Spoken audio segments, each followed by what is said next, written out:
It was a beautiful sunny day. Feeling bright and early, Mrs. Sharpie was on her way to work.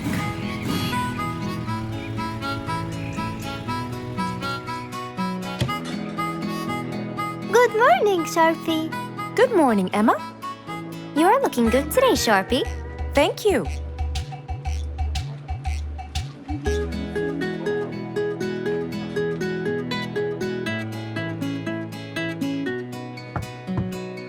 Come in.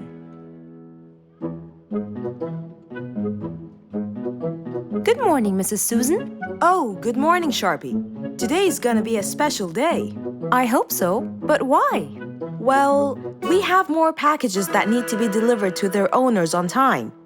And there's a special package for the king. I'm on it, Mrs. Susan. After piling them all up, Mrs. Sharpie went to deliver the packages.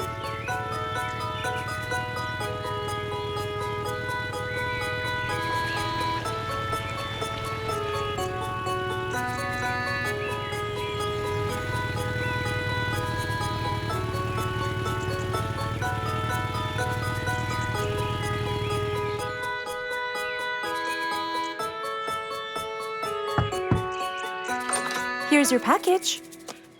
Thank you, Sharpie. Just in time. Looks like delivering the next one is gonna take some time. After safely delivering the package to Mr. Camel, Mrs. Sharpie took off to the opposite side of the jungle to deliver a package for Mrs. Deer.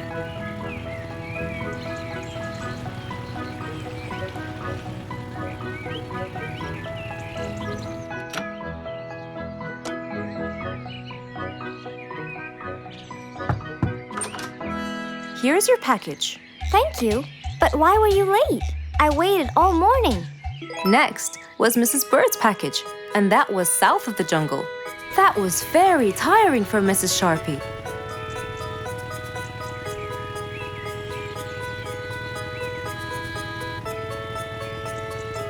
Mrs. Bird! Mrs. Bird! Here's your package.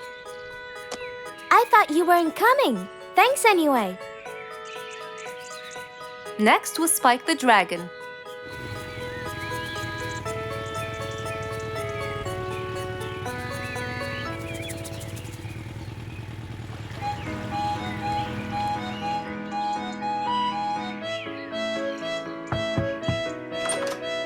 Here's your package. I never thought you'd be late. Oh no! It's the last package I'm delivering today. I hope the king is not too upset that I'm late. Worried and a little scared, Mrs. Sharpie took off to deliver the last package. She was already late as it is. The last package was intended for the king, and after being all over the jungle, will she be able to make it in time? Here you go, Mr. Timber. This package is for the king. Thank you, Sharpie. But the king was worried and a bit upset. Why? Well, he had to wait all day for this package. You're not usually late, Sharpie. He was very upset. My sincerest apologies. I'll be more careful next time. Mrs. Sharpie was very tired and really upset. Having to deliver packages all over the jungle was no minor task. So, she decided to go to Mr. Fox and ask for his help. Oh, hello, Mrs. Sharpie. How have you been? I'm not good at all, Mr. Fox. You have to help me. What happened? I've got a lot of letters and packages, and I keep flying east and west all over the jungle. This won't do, Mr. Fox. I'm so tired. Oh, Mrs. Sharpie, you do look exhausted. Please, come in, and we'll figure this out together. Would you like a cup of hot chocolate? No, I just want to find a solution, Mr. Fox. Okay. Tell me what the problem is exactly. I get too much letters, so I fly to deliver them. I find that the first letter should be delivered to the western part of the jungle, so I fly and deliver it, just to find that the next one is in the eastern part of the jungle. And when I fly and deliver it there, I find that the one after it is in the north. And after that, it's west again, and it's all driving me crazy. Calm down, Mrs. Sharpie. There must be a solution to all of this. That's why I came to you. I kept thinking and thinking, but they come in packages, and I must deliver them all in one day. So how can I do that? Don't worry, Mrs. Sharpie. We'll sort this out. Sort? Sort! That's it! Why don't you sort them out from the very beginning, Mrs. Sharpie? What do you mean by sorting them out?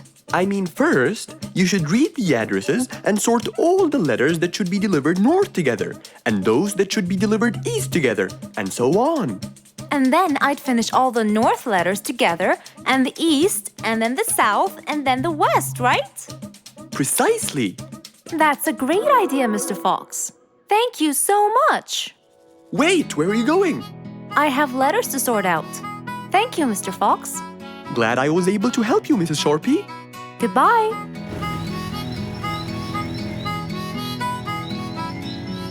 Happy with the solution she got, Mrs. Sharpie took off and looked forward to a new day with her new planned plot.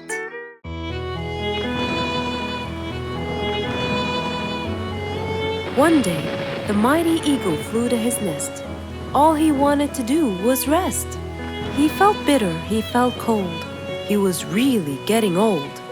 He knew he needed someplace new. So, off to Mr. Fox he flew.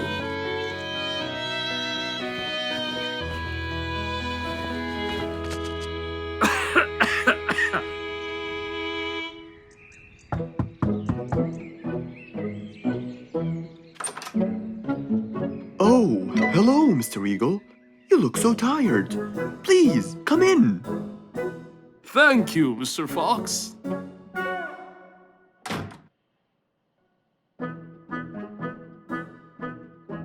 Now tell me, how may I help you? Mr. Fox, I spent years in prosperity and glory, but I'm old now and tired. I can't live out there alone in that cold weather. Where do you live, Mr. Eagle? By the mountain top. I see. The wind is strong there. I bet you catch a flu every now and then. Well, I didn't used to, but that's all in the past. Now I'm old and weary. I'm not what I used to be. Plus I get so lonely up there. There is no one around to talk to, and no one to help me get better if I get sick. Why don't you come and live with us in the jungle? I looked around, but I couldn't find the right place for my huge nest. I'm too old to build a new one, and I can't really stay in someone's home. Mr. Fox kept thinking for a while. What could he do to help his dear old friend?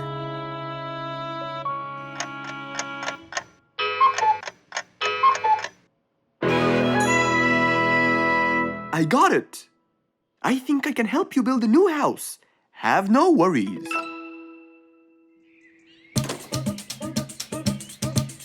Mr. Fox quickly grabbed his toolbox and hopped into his car.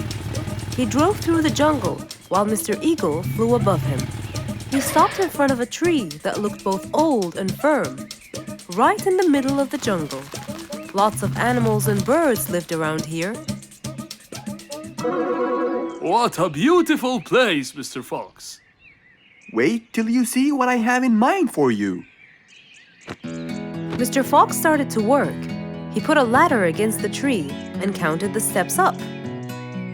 1, 2, 3, 4, 5, 6, 7, 8, 9, and 10. When he reached the tree branches, he opened his toolbox and took out some wooden plates.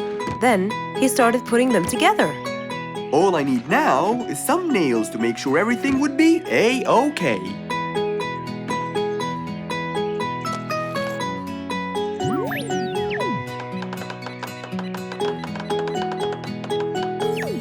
We're almost done, Mr. Eagle. Can't wait to see what it will look like, Mr. Fox. Oh my! What a wonderful treehouse! And it's all yours, Mr. Eagle. My own home. I can't believe it. Thank you so much, Mr. Fox. You're most welcome. As Mr. Eagle got inside his new house and closed the door, he felt a happiness like never before. He knew Mr. Fox's idea was truly the best, for there was comfort, there was warmth. He felt really blessed.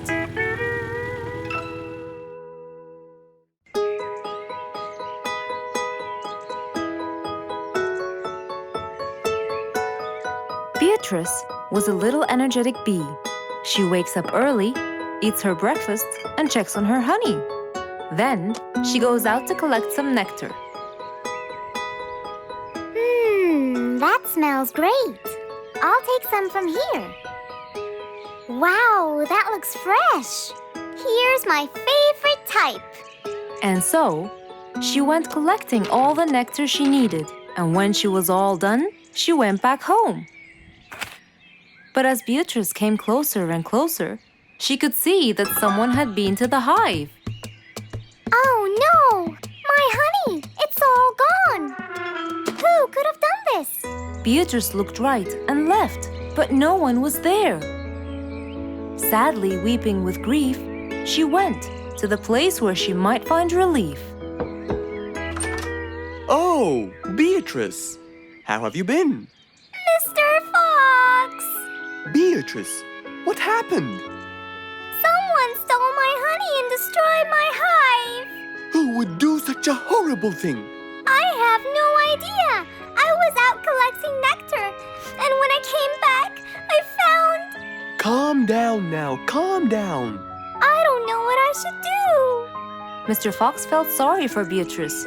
He kept thinking of a way to prevent this from happening again. Aha! I got it! You know who did this? No, but I can prevent this from happening again. Really? Really? Come with me. At once, Mr. Fox ran to his workshop. He grabbed some steel, some wooden plates, and his toolbox. He then hopped into his car with Beatrice by his side and drove away.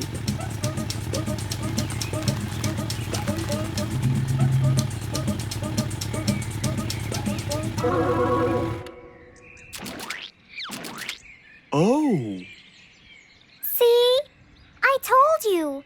It's a complete disaster. you were right. But don't worry, everything will be okay now.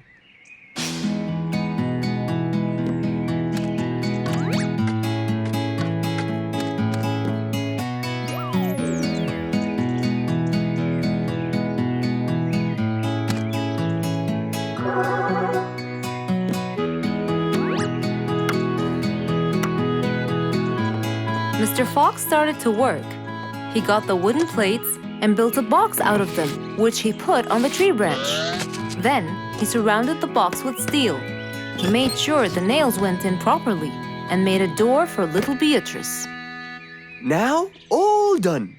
Wow! It's amazing! Thank you, Mr. Fox. There, take this too. And what's this? This is the key to your hive, so no one would enter without your permission. Really? Oh, I can't thank you enough. Don't worry about it, Beatrice.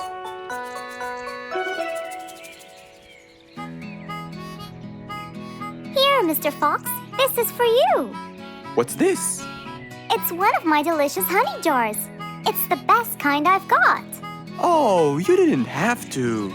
Well, thank you, Beatrice. And as Mr. Fox drove away, he thought that this was the perfect end to the day.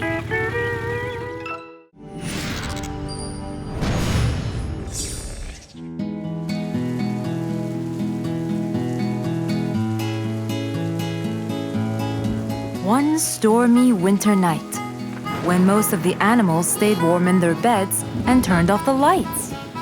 There was thunder, there was lightning, and Woody the Woodpecker found it frightening.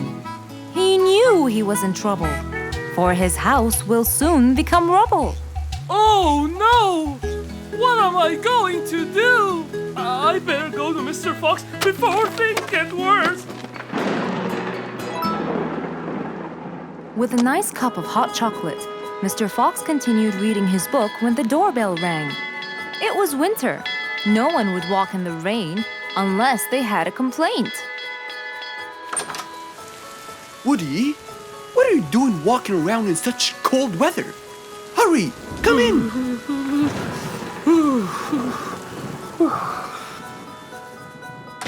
Mr. Fox, I know it's cold, and I'm sure my problems will make you feel bored, but I need your help.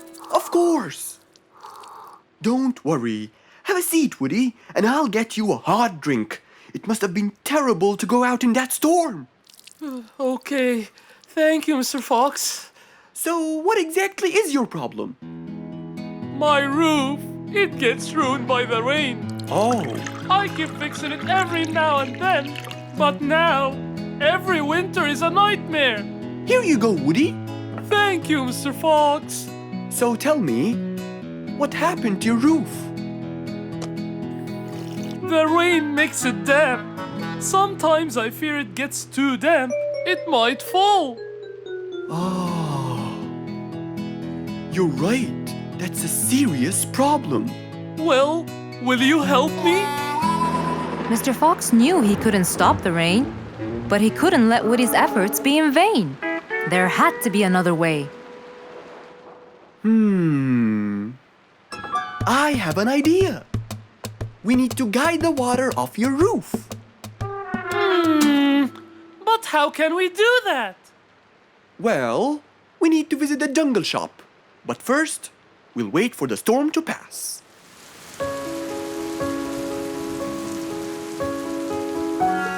Finally, the storm faded away, revealing a bright, warm, sunny day.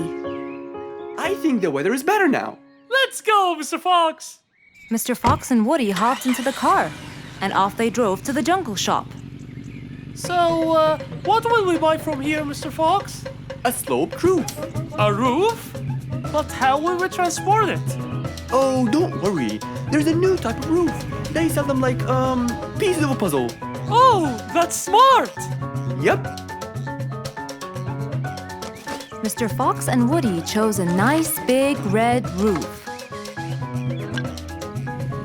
Then, off they went to Woody's house. Mr. Fox got a ladder and climbed up. He started to fix the roof from the top. Now, all we need is to put the pieces together.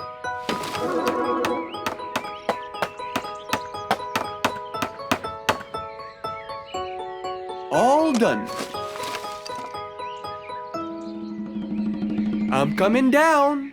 Wow, it looks great!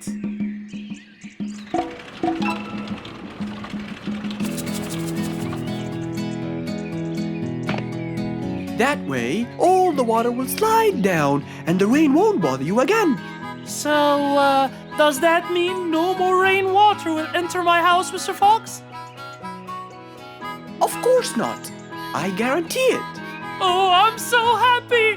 Thank you so much, Mr. Fox. Oh, it was nothing. We all like living in a dry, warm place in the winter.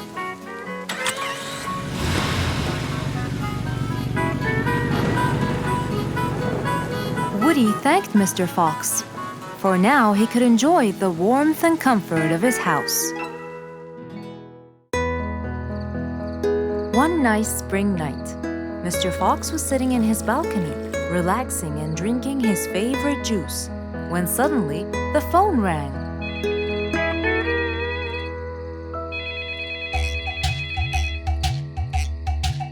He wondered who would be calling him this time of night.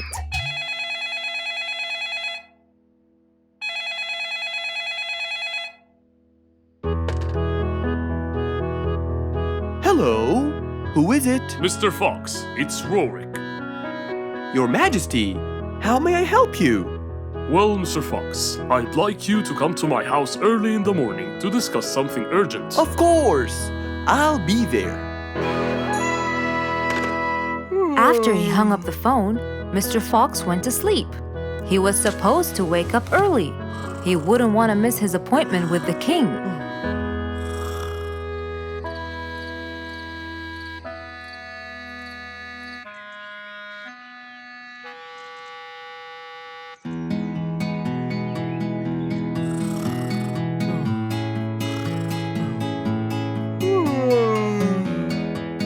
Early next morning, Mr. Fox woke up and went to wash his face. After that, he got dressed and was all ready for his appointment with the king. He got into his car and drove off.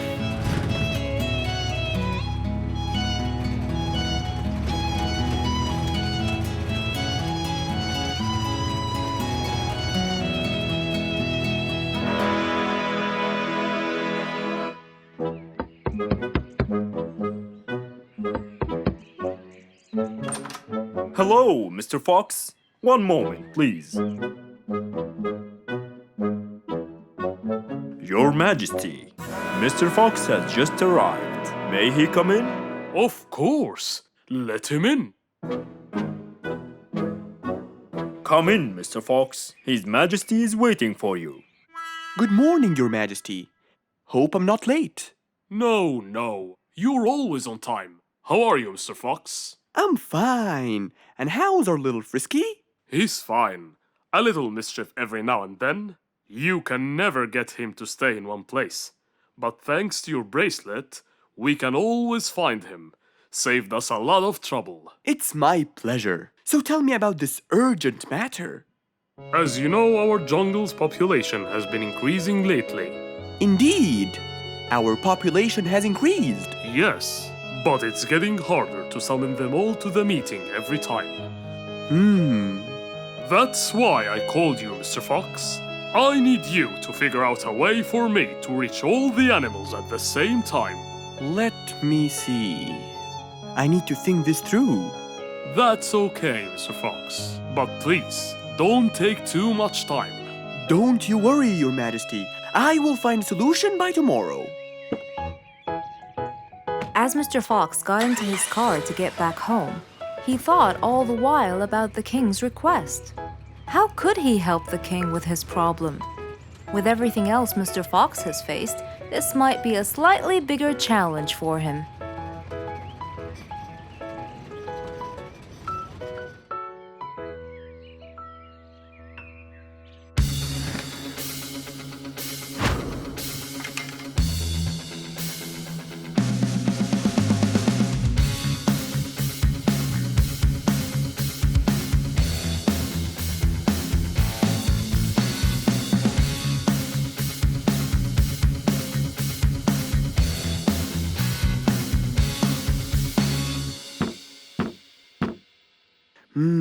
This is more challenging than I thought. Maybe a short break will help. Mr. Fox went back to his house and sat on his sofa.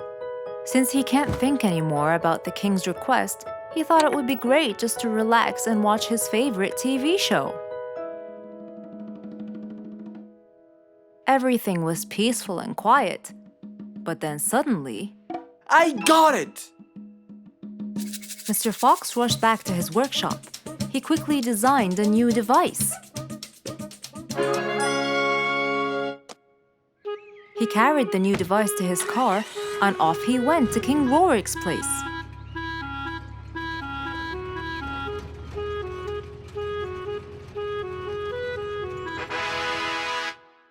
Mr. Fox, I thought you were coming tomorrow. Did you solve my problem? Yes, Your Majesty. This is a solution to your problem. That's great! But what's that, Mr. Fox? This is a megaphone. I made it specially for you. Every time you need to meet the animals, all you have to do is roar into it. Mr. Fox, you're a genius! But be careful. It's powerful. So make sure that no one is around you when you use it. Of course! I can't thank you enough, Mr. Fox. You're a great asset to all of us. It's my pleasure, Your Majesty.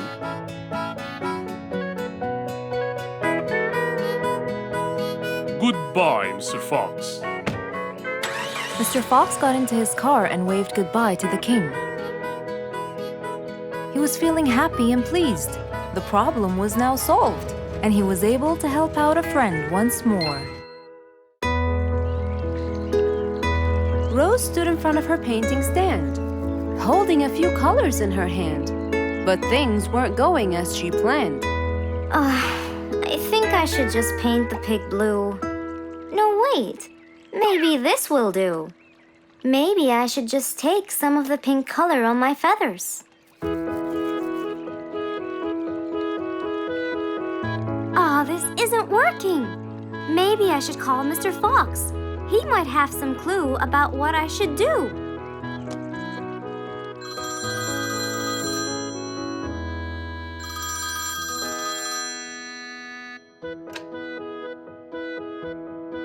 Hello? Hello, Mr. Fox. It's me, Rose.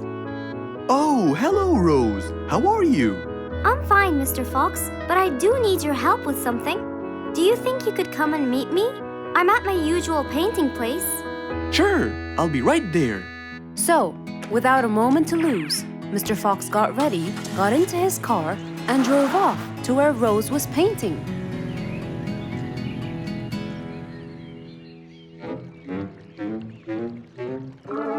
Oh, Mr. Fox. I'm sure glad you're here. I tried everything, but nothing seems to work. What are you trying to do, Rose? I was just trying to get some pink paint, Mr. Fox. I'm not sure that this is the right way to do it, Rose. Well, what should I do? Do you have an empty color palette? Of course. So, what colors do you need? I have red, blue, yellow, black, and white. But I still need pink, green, orange, purple, and brown. Let me see. If we take a bit of red and a bit of white, we can make pink. Oh, it's just like magic. How about the other colors? Do you want to try? Why, yes, I would. But which colors do I use? Use your imagination, Rose. I want to try red and blue. Okay. Wow! Now I can paint my violets purple. Do you want to try again? Sure. This time I'll try red and yellow. Nice! Now you have orange. It's beautiful, Mr. Fox. But I'm still missing green. Well, let's see. We still haven't mixed blue and yellow, have we? Right! This is a really cool shade of green. Now you can paint all you want. But, Mr. Fox, what about brown? Right. I almost forgot. Let's try orange and blue. Yes, that's it. Aw, I really can't thank you enough, Mr. Fox. Don't worry about it. I really like your painting. You do? Yes! It's quite colorful. Well, thanks to you. Now, whenever you're missing a color, all you have to do is try some together. All the colors that Rose once knew, when mixed together, turned to something new. Pink, purple, orange, and green. Something she had never seen.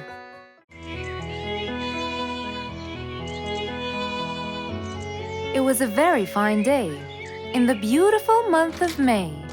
Mr. Fox decided to go for a walk. So, without further delay, he was on his way.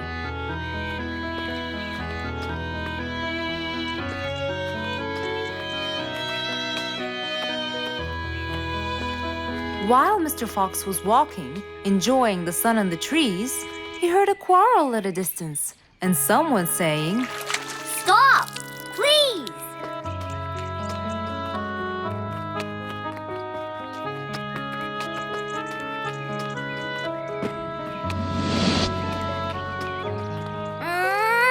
What? Can't a monkey enjoy a spring nap in peace? Nap somewhere else. I don't care. Excuse me? You splash somewhere else. You've got the whole ocean. That's more than enough room. What's going on here? I like it here, and I'm going to stay. You stink! Bingo? Bite me. Bubbles? I gobble you up, but I prefer a healthy diet. What's the matter with you two? I'm calm and happy. I'm just simply awesome. Mr. Fox, can you believe her? Honestly, I don't believe the fact that you two are fighting in this lovely weather.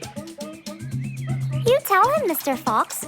Such a gloomy monkey. All I want to do is take a nap. Such a gloomy monkey, such a gloomy monkey. Bubbles, stop that! What's your problem, Bingo? What can I say, Mr. Fox? I just wanted to nap on my hammock. But Bubbles kept splashing water all over me. And it's so irritating. As if it wasn't on purpose, Mr. Fox. I just wanted to enjoy spring my way. Can't I enjoy the weather however I please? Of course you can. But Mr. Fox! And you too should enjoy your spring nap as well, Bingo. Finally! That's right. Go enjoy your spring sleepiness some other place. Say what now? You know what? I've got the perfect solution to your problem. Really? Yes, and it's very simple. What is it, Mr. Fox? Wait here for a second. Don't splash water for a short while, okay? Fine.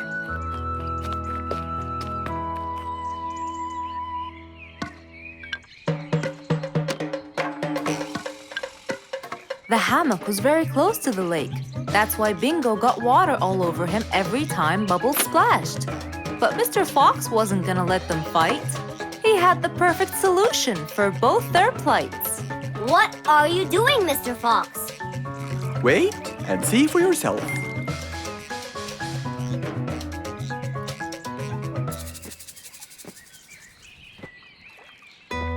Let's see. First, we'll untie the hammock. 1, 2, 3, 4, 5. Now, we'll go a few more steps up and tie the hammock again. Here's good. There you go. Try it now, Bingo.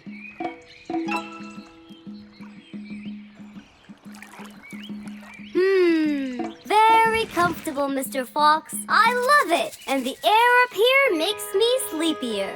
Bubbles, give me your biggest splash. Whoa! Ha ha ha ha ha. Whoops. Sorry, Mr. Fox. Don't worry about it. I feel fresh. Mr. Fox's work was done. First there was trouble, now there was none. For there was indeed no better deed than rushing to help a friend in need. Just imagine if you woke up one day and all your food was gone. Your house was a big mess and the oven was turned on. What happened exactly? You really can't tell. But that's what happened to our friend Giselle.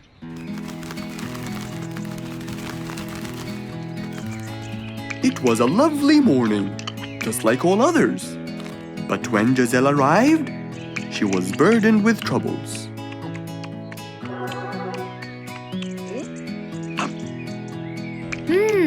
These are good. Yeah, my mom makes the best pancakes in the world. Look, it's Giselle. Hey, Giselle, come join us. Have some of these delicious pancakes. Thanks. I'm not hungry. What's wrong, Giselle? You guys, I think a thief broke into my house. What?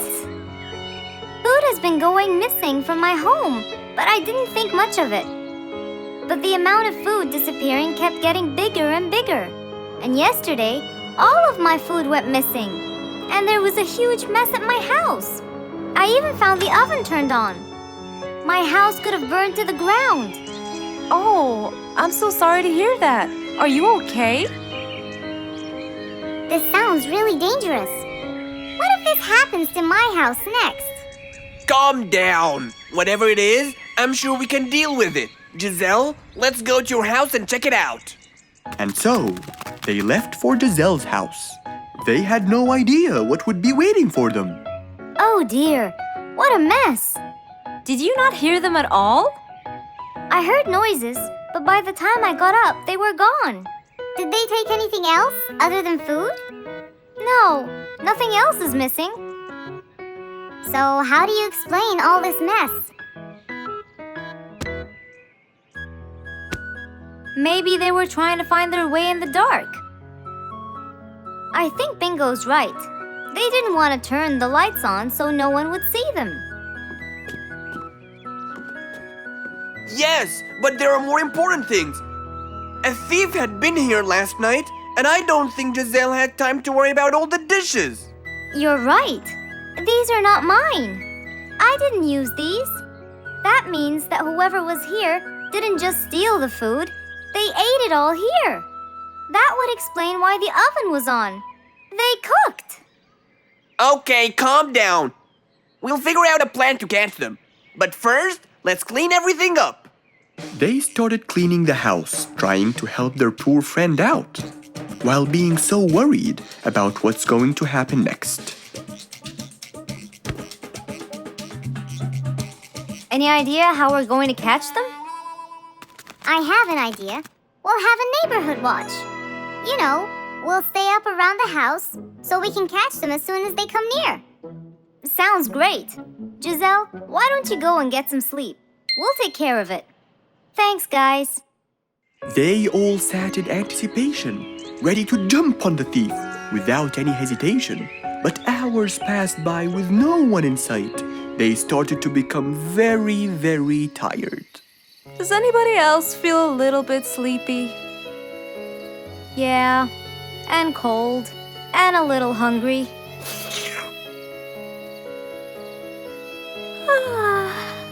Parrot, do you see anyone from up there?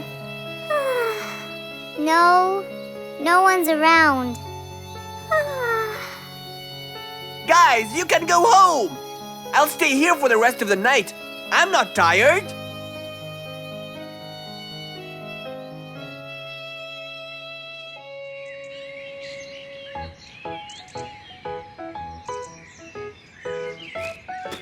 Good morning.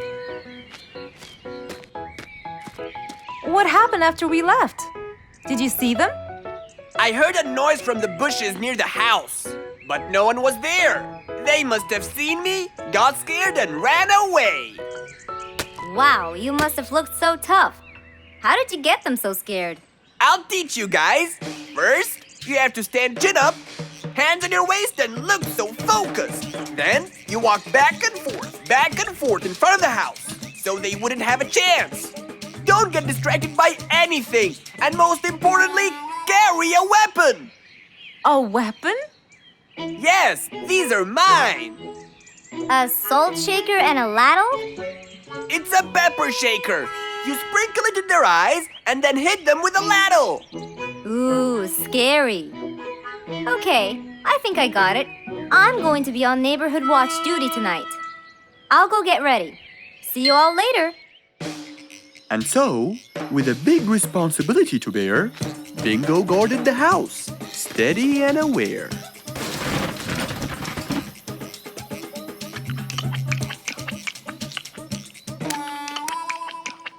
Zebra, what are you doing? What? Where am I? Giselle's house. What is that noise? Did you catch him? Yes, it's Zebra. He's been sleepwalking and eating all your food. Oh no! Giselle, I'm so sorry. I wasn't stealing your food. This happened before. I sleepwalk a lot. Don't be mad. I can't believe it's been you all along. That is so funny. You're not going to tell everyone about it, are you? If she doesn't, I will. I knew you couldn't scare a thief away with a ladle. You could! You know what? I'm just happy Giselle is safe. I'll just go home now. I need some sleep.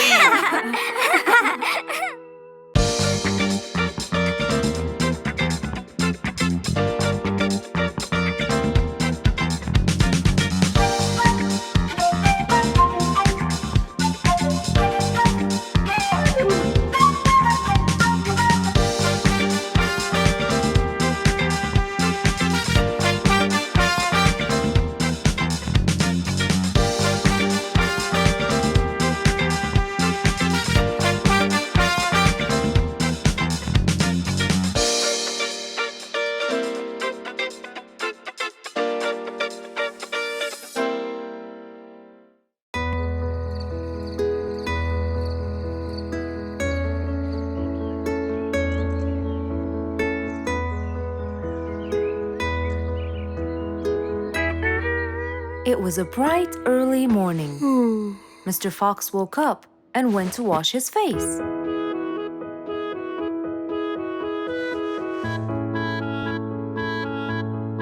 Since he was feeling a little hungry, he went to prepare some breakfast.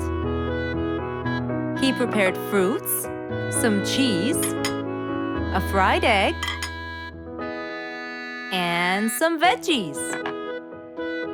He looked around for some bread, but couldn't find any. No problem. He'll go to the bakery and buy some. I guess I need to buy some bread from Mrs. Flute's bakery. Then I can have my delicious meal.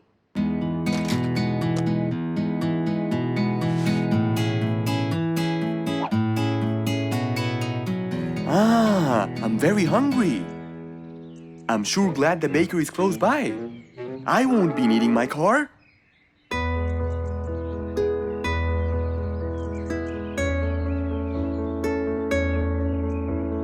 Mr. Fox decided to walk to the bakery. He really enjoyed the early morning breeze. And on his way... Good morning, Mr. Fox! Oh, Mr. Falcon! How are you? Are you getting enough sleep?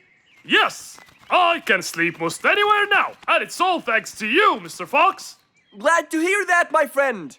See you around.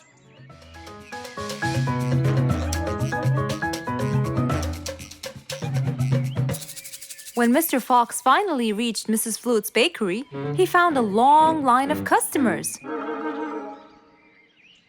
He got in line and patiently waited his turn.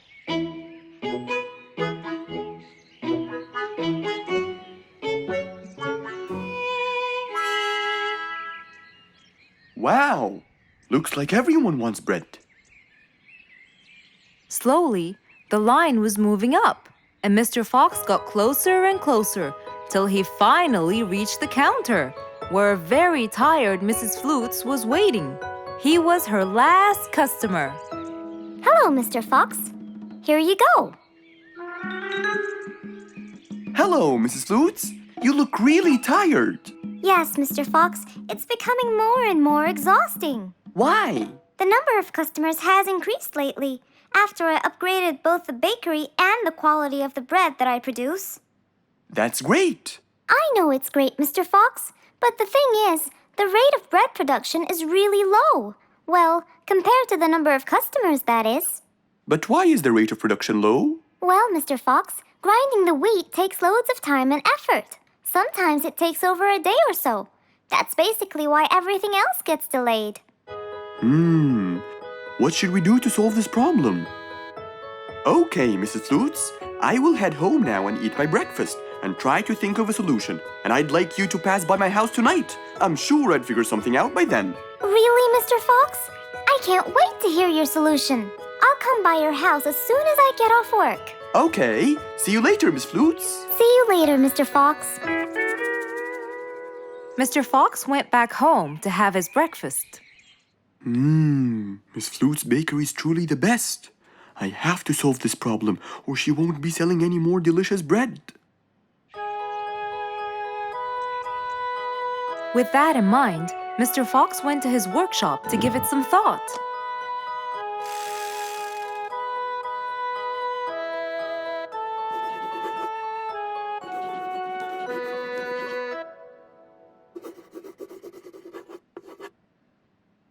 Finally, he had a great idea.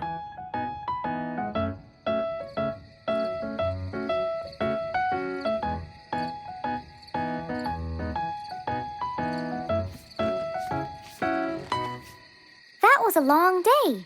I should head straight for Mr. Fox. I'm sure he would have solved my problem by now.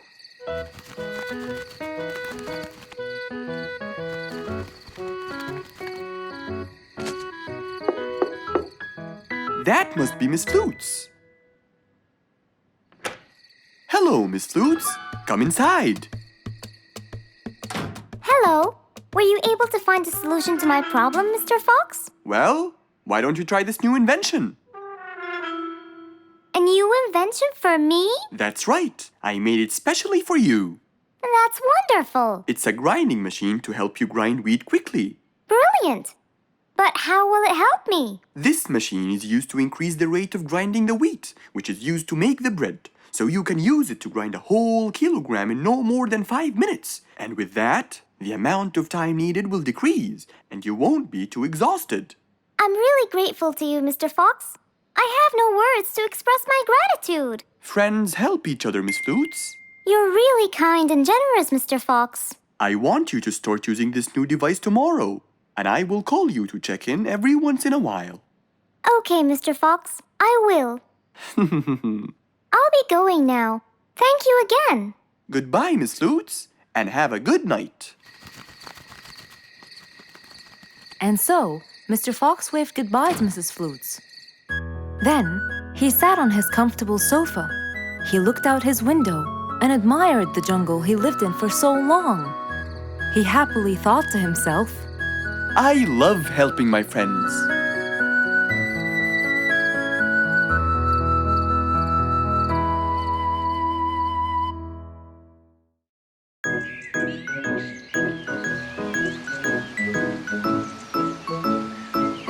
it was a beautiful Saturday morning. Since the sun was shining and the weather was nice, Mr. Fox thought it was perfect for morning exercise.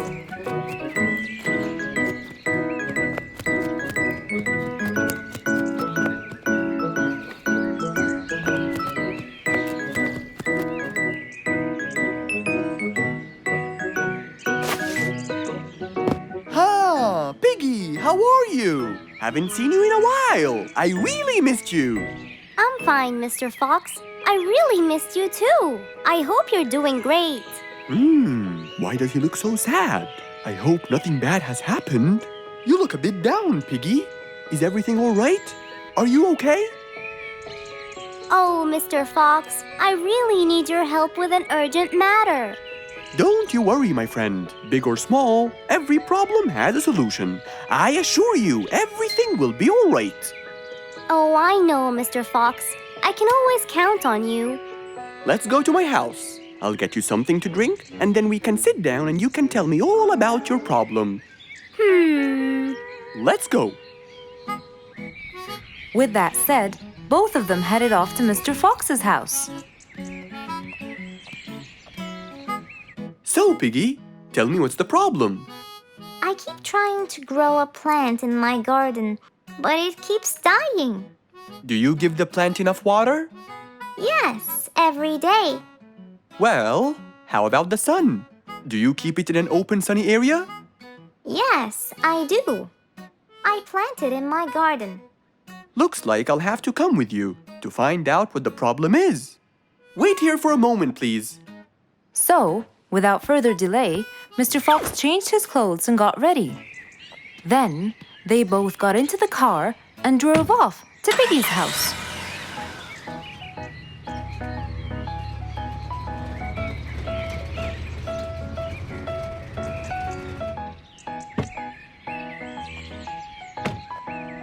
Look, Mr. Fox, these are the plants I told you about. Little Piggy, the plant you're trying to grow is ivy. And ivy likes to grow on something firm, like a gate or a wall. That's how they grow so tall. Ivy? I thought it was just an ordinary plant. Well, you can still grow it on the garden wall. Piggy, do you have a ladder? Yes, Mr. Fox, over there. Okay, come with me. Hand me the drill, please.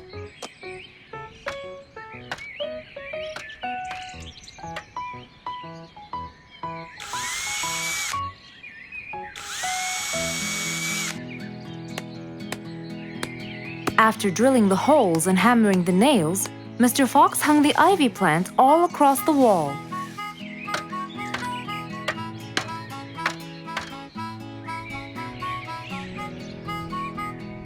Now, when the ivy grows, it will find this wire to hold on to.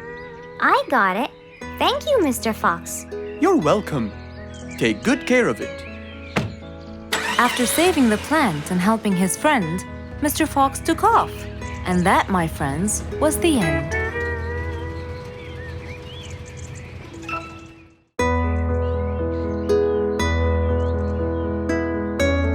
One bright sunny morning, as Mr. Fox was having his morning coffee and reading his newspaper in the balcony, his phone rang.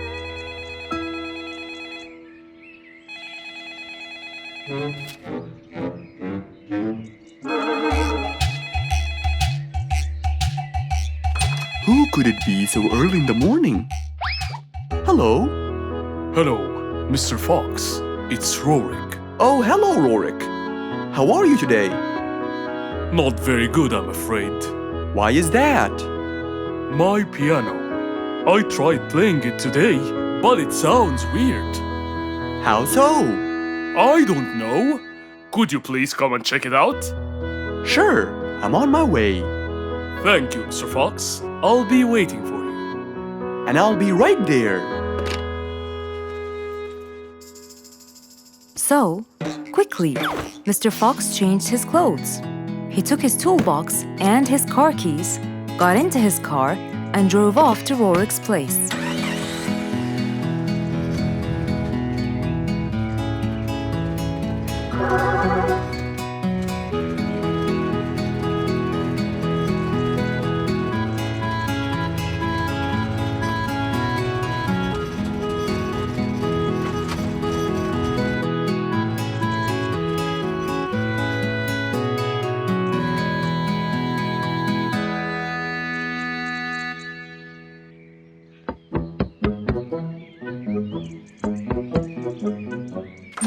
Hello, Mr. Fox. One moment, please.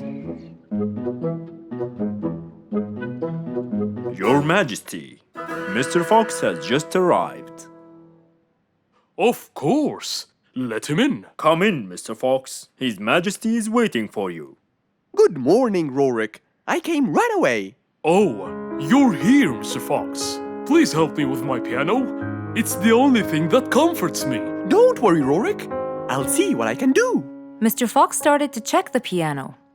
He tried playing a few notes. What is it, Mr. Fox? Is it broken? Mr. Fox, please answer me. It sounds horrible. It's not broken, Rorik. It just needs tuning. Do I have to buy a new one? No, Rorik. It's very simple. I can tune it for you. Really? Thank you, Mr. Fox. I almost had a heart attack.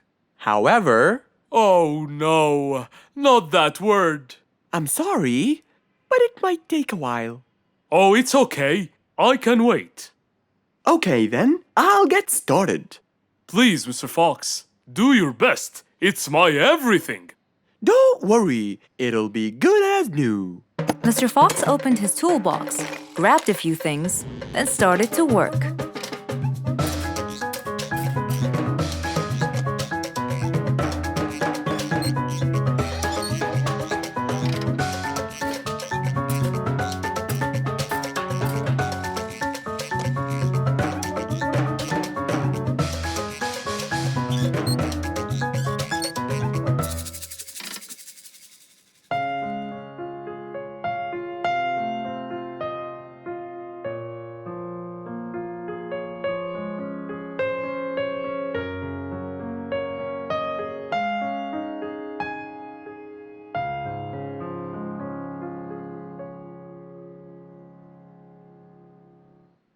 Beautiful.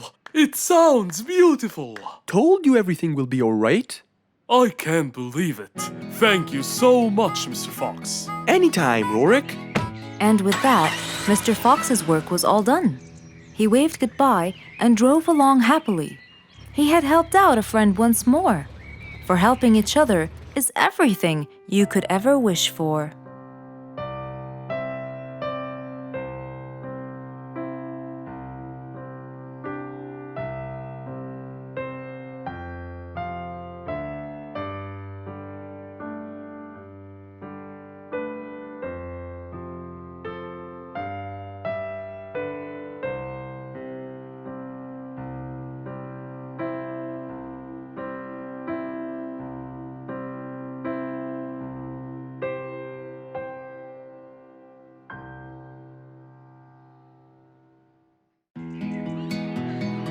An autumn windy day. It was Jumbo's birthday. He was dancing and playing with his friends, hoping this day would never end.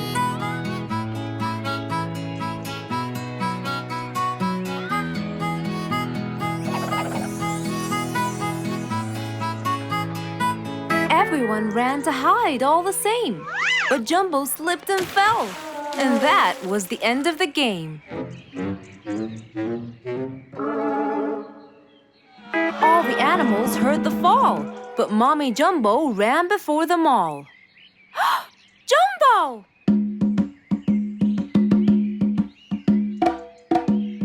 Oh, Jumbo. Combo, you have to take him to Mr. Fox immediately. So, without further delay, off to Mr. Fox's house they hurried away.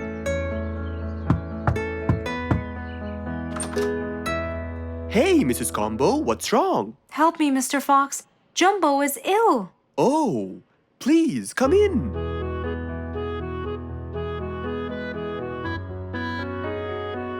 You look cold, Jumbo. I'll get you something hot to drink. Thank you, Mr. Fox.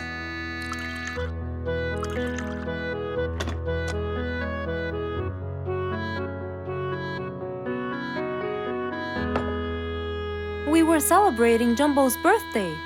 Oh, happy birthday, Jumbo. Thank you, Mr. Fox. But as he was playing with his friends, he slipped and fell into the pond. He started shivering and sneezing. I feared he might be sick, so I thought I should bring him to you, just in case. Well, why don't you lie down, Jumbo, and let's take your temperature. Open your mouth. Say, ah. Ah. Fever, stuffy nose, red dots all over his trunk. It's definitely sniffles. Oh my, sniffles? Don't worry, Mrs. Combo. It's just a sniffles fever. It will go away. All you need, champ, is some rest and just one pill of antidote. And when you're better, you can go back to play with your friends. Thank you, Mr. Fox. After thanking Mr. Fox, Mrs. Combo took Jumbo back home to let him rest.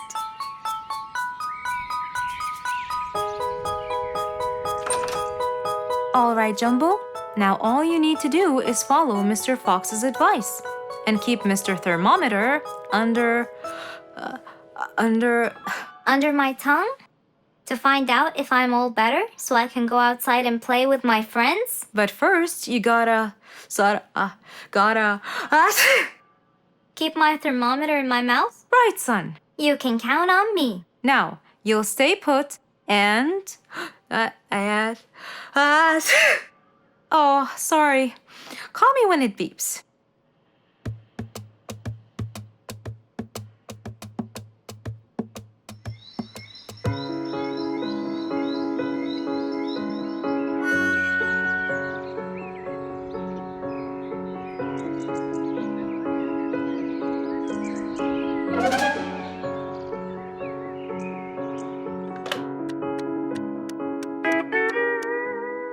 Hello, Frisky. How are you?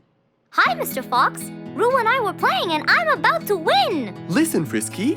I'm going to visit Jumbo now and check on him. I'm sure he'd be really happy if you and Roo come with me. What do you think? Great idea, Mr. Fox. I want to check on him too. We'll meet you there. As agreed, Mr. Fox met Frisky and Roo at Jumbo's house. I'm coming.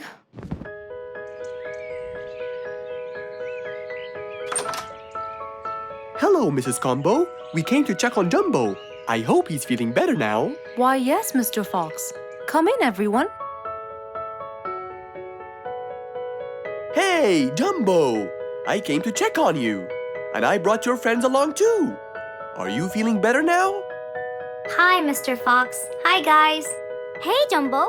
How are you feeling? Well, I feel better, but... Well, we need to take your temperature one more time, Jumbo. Is it time? It's time, all right? What does it say? Well, let's see.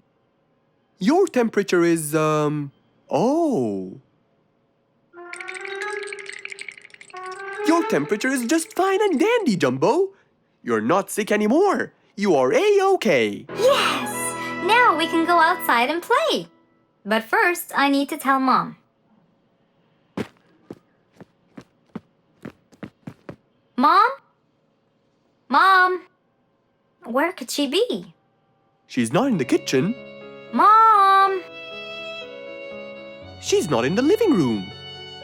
I wonder where she is. I'm here in the bedroom. Mom? Are you okay? I think I might have caught a case of sniffles too. Don't worry, dear. I'll be fine. Now why don't you go out and play hopscotch with your friends? I'll join you when I get better. But Mom, I won't be happy if I go to play and leave you here all by yourself. I'll be only thinking of you. So, what do you think you should do, little Jumbo? I have to sit here and take care of you, Mommy. You always take care of me when I get sick. I'll take care of you and never leave you alone. Oh, I love you more than anything in the whole wide world, Jumbo. Now it's time to take your temperature. Right, Mr. Fox? You're absolutely right, Jumbo. So rather than go out to play, by his mother's side, he decided to stay.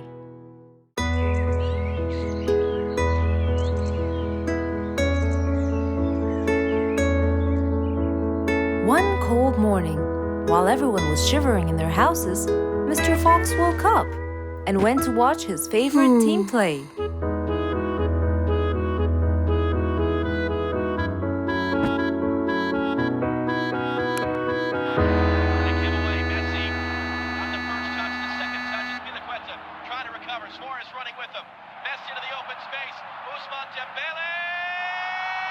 Ah! He's going to win! I wonder who could it be so early? Wait a second! I'll be right there! Good morning, Woody! How are you? It's been a long time since we last met. Oh, Mr. Fox, it has been a while. Tell me, have you finished building Nate's ship? Yes, Mr. Fox. I used teak and bamboo. Nate liked it a lot. He took it out on a trip. He and his friends had so much fun. Great! Mr. Fox, I noticed how beautiful your flowers look. You take really good care of them. Of course! And you know what? I'll tell you everything I know about flowers. Really? Thank you, Mr. Fox. Come in and have a seat while we talk. Okay. Woody followed Mr. Fox inside. Feeling a little cold, he waited patiently while Mr. Fox prepared 2 nice bowls of hot soup for them both. Here you go. Thank you. It's delicious. Glad you liked it. Now tell me, what's bothering you, Woody? How did you know that something was bothering me? I know you all too well, my friend. Okay. You know, it's really nice and warm here. Yes, warm weather helps me think and relax. Well, Mr. Fox, I'm sure you know that I've been a carpenter for a long time now. Of course. And during the winter, my business blooms. And my customers increase because I sell them the wood they use for their fireplace. Very good. But where's the problem? The problem is, they're not all the same. So each customer needs the wood to be suitable in size for his fireplace. That's true. And as you know, I work alone. So I take so much time and effort to cut and adjust the wood to suit each and every customer in this jungle. Sounds like a serious problem. He looks really worried. Okay, Woody, why don't you come with me to my workshop? It's round the back. There, we can think together and I can invent something to help you solve your problem.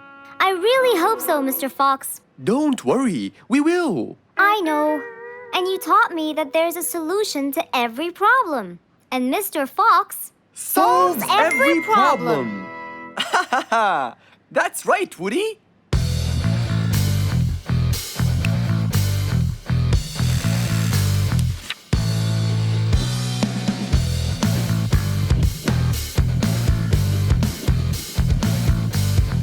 I will invent a gigantic wood-cutting machine that has the ability to choose and control the size and shape of your wood depending on what you need.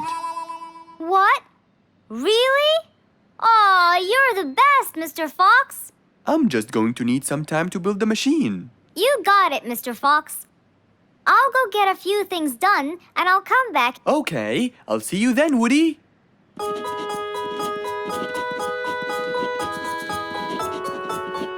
Mr. Fox started designing his cutting-edge invention. He knew that is exactly what Woody needed to help him with his carpenting business. And because he was making this device for Woody, he thought he'd add a bit of color to make it all even more special. Finally, this is it. Mr. Fox's size-adjusting wood-cutting machine.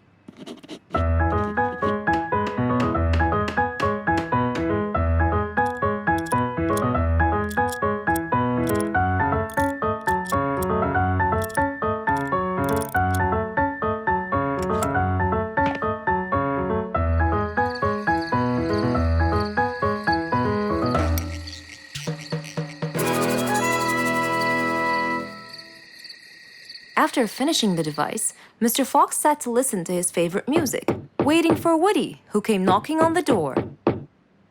Hello, Woody. You're right on time. Have you finished building the new machine for me, Mr. Fox? Of course I have. It's in my workshop. Let's go see it.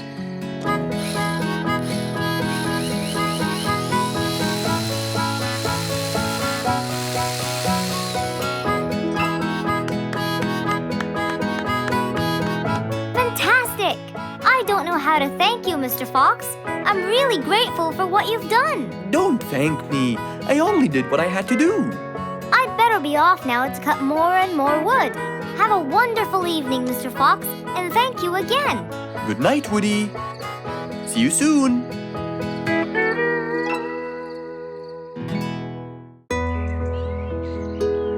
It was a bright sunny day. Mr. Fox had had his breakfast and was now out doing his morning exercises. It was then when he saw Woody, who was passing by. Ah, Woody, how are you? Haven't seen you in a while. I really missed you. I'm fine, Mr. Fox. I really missed you. I hope you're doing great. Why does he look so sad? I hope nothing bad has happened. You look a bit down, Woody. Is everything all right? Are you okay? Oh, Mr. Fox, I really need your help with an urgent matter. Don't you worry, my friend. Big or small, every problem has a solution. I assure you, everything will be all right. Oh, I know, Mr. Fox. I can always count on you. Let's go inside. I'll get you something to drink, and then we can sit down and you can tell me all about your problem. Let's go. Woody followed Mr. Fox to his house. There, Mr. Fox prepared something special for Woody to help make him feel better.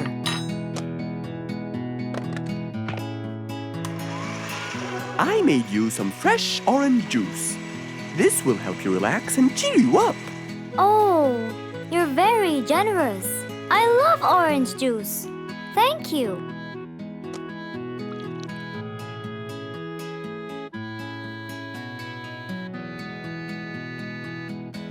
Mr. Fox, I'm really sorry to bother you over and over again, but I had no choice. Oh, no worries, my friend. You know, Mr. Fox, I'm the jungle carpenter. My business has been growing recently, and now I have many customers. Yes, you're a hard worker. You deserve it. I used to build boats for fishermen. I got famous for my skills, especially after I built Nate the fisherman the boat of his dreams. He went and told everyone in the jungle about it. They overwhelmed me with requests. That's fantastic. I'm really glad to hear that. But Nate came to me yesterday and asked if I could build him a ship. One big enough for him and all his friends, as he is planning to go on a fishing trip. It's for a special trip, he said. Yes, I've heard about that. Well, the problem is, I've never built a ship before, and I have no clue what kind of wood I'm supposed to use. I don't know what to do. How will I build him the ship he needs without the proper wood? Will you help me, Mr. Fox? Whoa, that's a serious problem. I'm gonna have to look through my books. Well, You're never too old to learn something new. I could use some time. I'll call you as soon as I find a solution. I will be waiting for your call. I know you'll be able to help me, Mr. Fox. After Woody left, Mr. Fox started his researches on shipbuilding.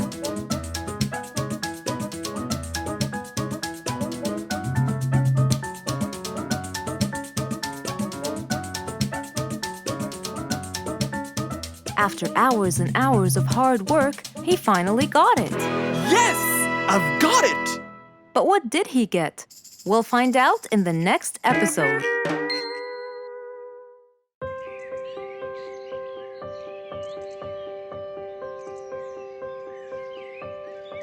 It was a beautiful spring morning. The sun was shining brightly. The sound of the birds woke Mr. Fox up.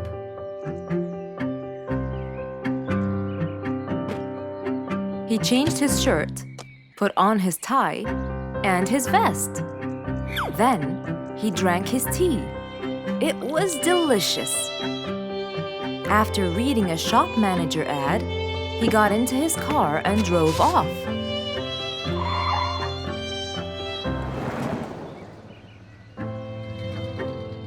Meanwhile, little Bingo Monkey was riding his bike through the jungle.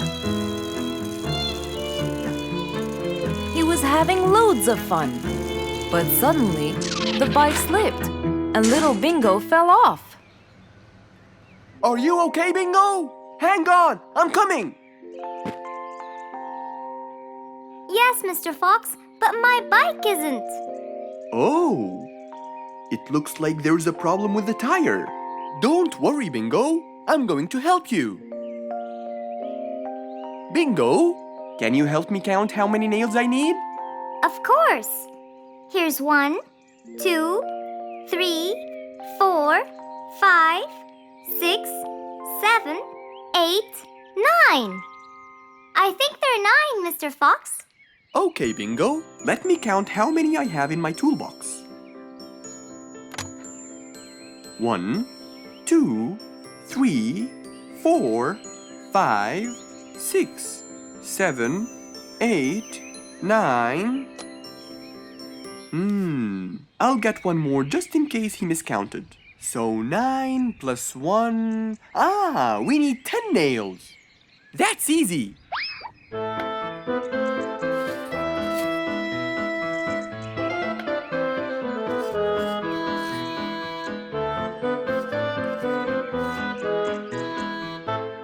Okay, Bingo. It's all done.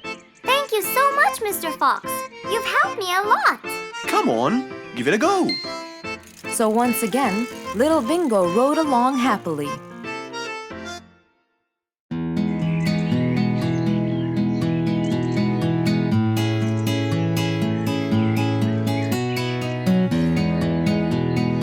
Spike the Dragon always bragged about how good he was at photography. And all he wanted was just one little chance to prove to everyone how talented he was. It didn't take long before someone actually recommended him to be the official photographer of King Rorik the Lion's birthday party. All done and send. Wow! That's a nice picture! Now we know who'll be our photographer. And immediately, Mr. Tiger sent a message to Spike. Oh! Finally, someone recommended me. I won't let them down. I promise. And so, Spike started to train and practice some more. His pictures were beautiful, and he felt so happy. Everything went well until the morning of the party.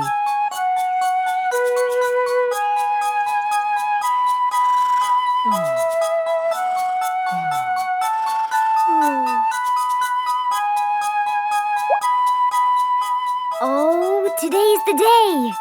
Finally! Maybe I should train some more.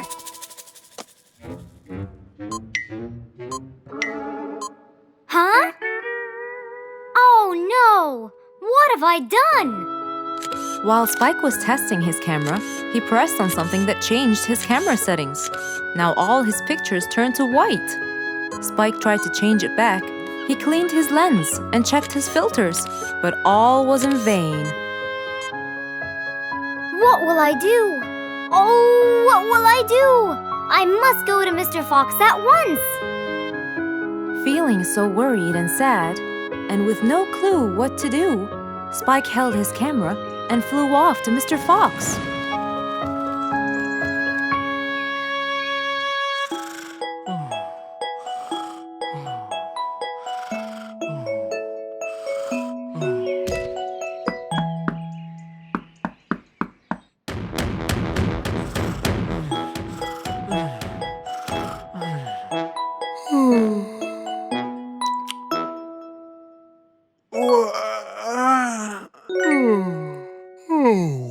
Who could it be this early?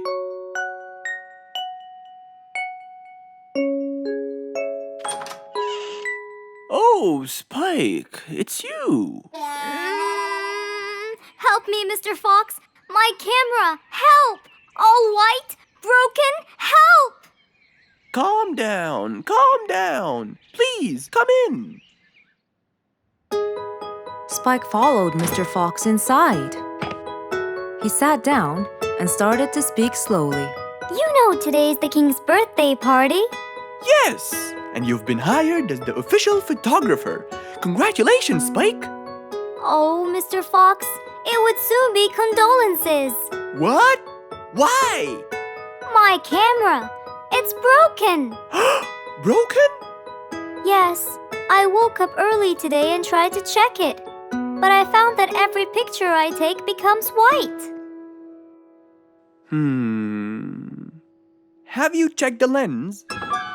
Yes, and I re-cleaned them to be sure. But it's no use. And the filter? Everything. The lens and the filter. Can I take a look at it? Mr. Fox held the camera and started to check the settings. Where could I buy another one now? Do you have a professional or digital one? I don't think you'll need it, Spike. I'll go straight to prison, right? No, it wouldn't be fair to send the most talented photographer to prison. They'll all laugh at me. Are you sure about that?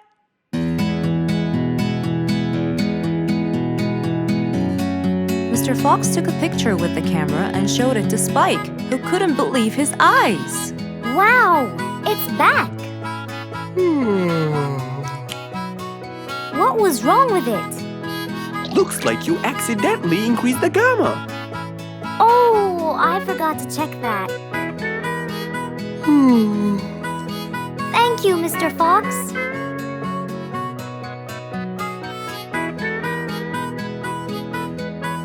I'll go now. See you at the party. That would be awesome. With that, Spike walked out of Mr. Fox's place. He went back home with a smile on his face. Who can you always count on? They're always there when you're feeling down, ready to draw a smile and remove that frown. They make a bad day so much better, especially if you share toys and play games together.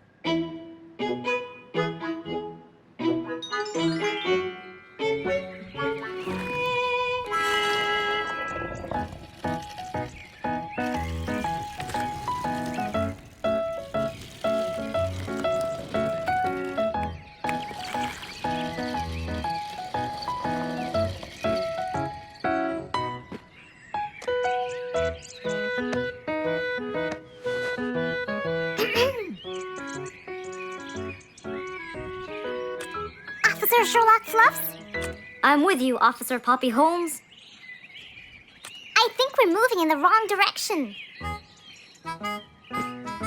You might be right, Officer Poppy Holmes. I can see footsteps in the opposite direction.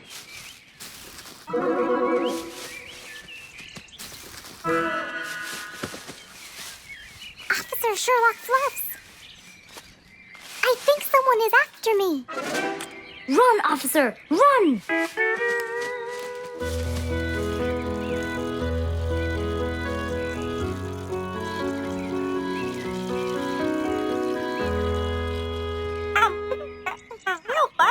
What do you mean? Poppy! Poppy! You there? Poppy! I can't believe we lost the connection. Poppy! Poppy, where are you? Filled with worry, Fluff searched and searched for Poppy, but he couldn't find her anywhere.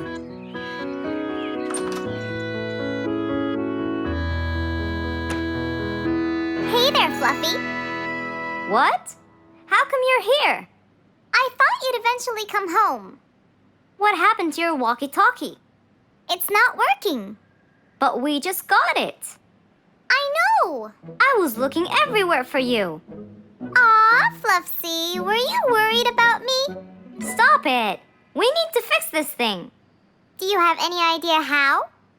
Hello? You're the smart one. But I'm not much into technology. You know that. At least take a look at it. I did, before you came. I got nothing, really. Should we go over to Mr. Fox? I think we should. Let me change first.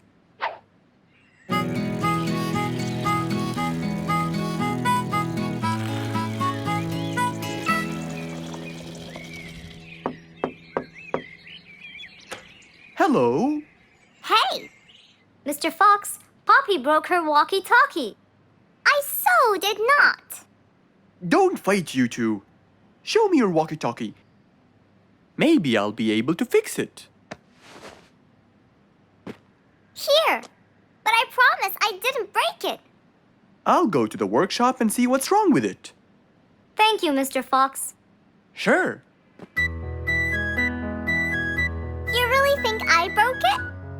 Why else would it stop working? But I didn't. Well, I kind of think you did. You're unbelievable.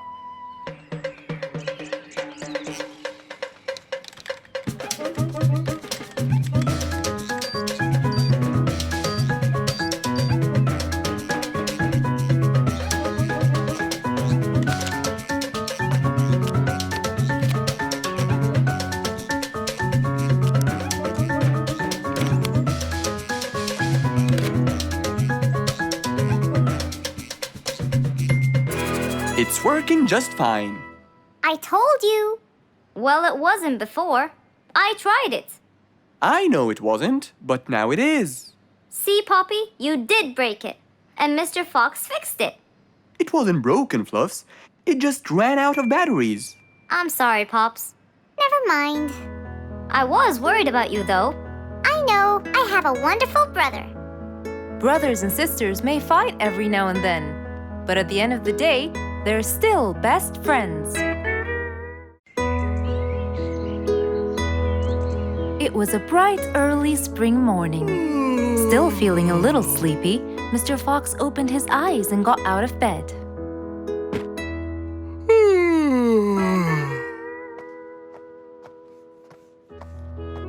Since the weather was beautiful outside and awfully tempting, Mr. Fox decided to go for a walk in the jungle.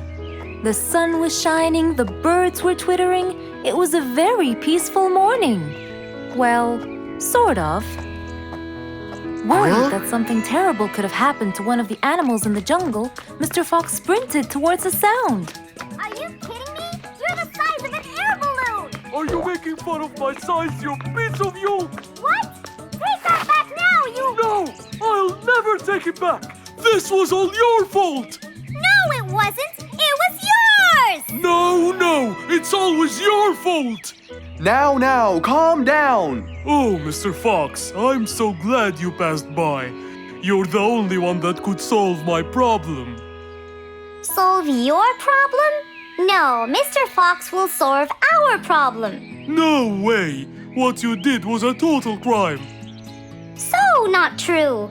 You're the one who started it all and injured me, you big There, calm down. And just tell me what happened. He woke me squeezed up. me. Slow down, one at a time. Mr. Panda, you go first. Thank you. Now, I was walking heading to my house when I realized that for me to get there, it will take me 12 minutes. And I was so tired and sleepy. So I thought about it, and I realized I should just lay here for a while and take a short nap. And just as I was starting to get comfortable, I found little chicklets screaming with the highest pitch into my ears, Mr. Fox. My ears! Can you believe that? Well, that's not a very nice thing to do, little chicklets. Why did you do that? But I didn't, Mr. Fox. And how is that? I was heading to my favorite lake, and I was walking just right behind Mr. Wicks, when all of a sudden, out of nowhere, he decided to lay down and fell to the ground and squeezed my beautiful wing. And if it wasn't for my high-pitched voice, I would have been dead by now. Well, that was pretty dangerous, Mr. Wicks. What should I do, Mr. Fox? I was really tired and I needed my nap. So I took it. What should a panda do to take his nap? Can't you just wait till you reach your own house? Or at least look behind you before you decide to fall down? My house is 12 minutes away, and all the walking had already stolen away all my energy. I had to take a nap to recharge.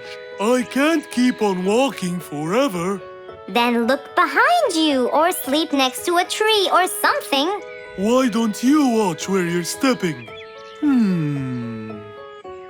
It was a very troubling matter indeed. The little chick almost got crushed. But Mr. Wicks didn't mean it. He was just so tired that he fell asleep. Right? Mr. Wicks, answer me. Did you intend to squeeze little Chicklet's wings? Of course I didn't. Were you aware that you were going to take a nap in the middle of the road? Actually, I vividly remember. I walked to the tree side first, but when I woke up, I found myself in the middle of the road. How many naps do you need per day? From 5 to 7, I would say. Did you take a nap before you decided to head home? Of course. Do you usually nap in between? Not always, but today I went so far from my house. I tried to hurry to nap at home, but you know, I'm too slow. Say no more. I now know the answer. Really? Yes. Worry no more, little Chicklets. From now on, Mr. Wicks will always nap at his own house. Just a second. Aha! There it is! Is that what they call caffeine? My, I didn't think it was that huge. No. It's something even better. Better than caffeine? And chocolates too.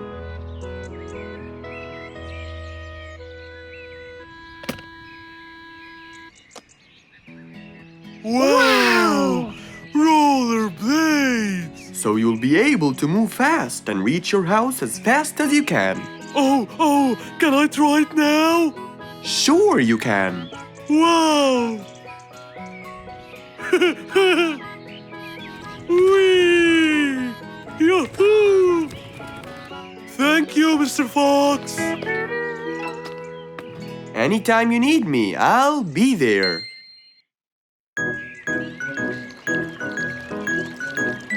It was a nice warm autumn day. Mr. Fox was doing his morning exercises, sit-ups, push-ups, and running on the jungle track. A very refreshing start to the day.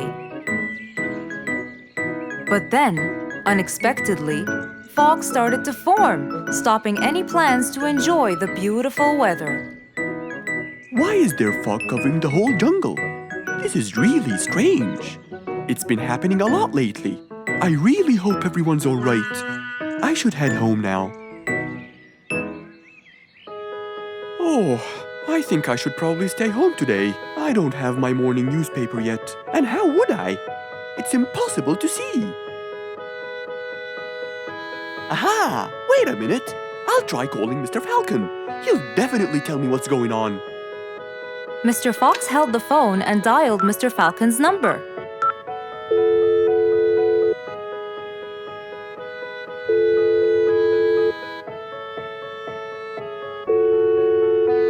Oddly enough, there was no answer.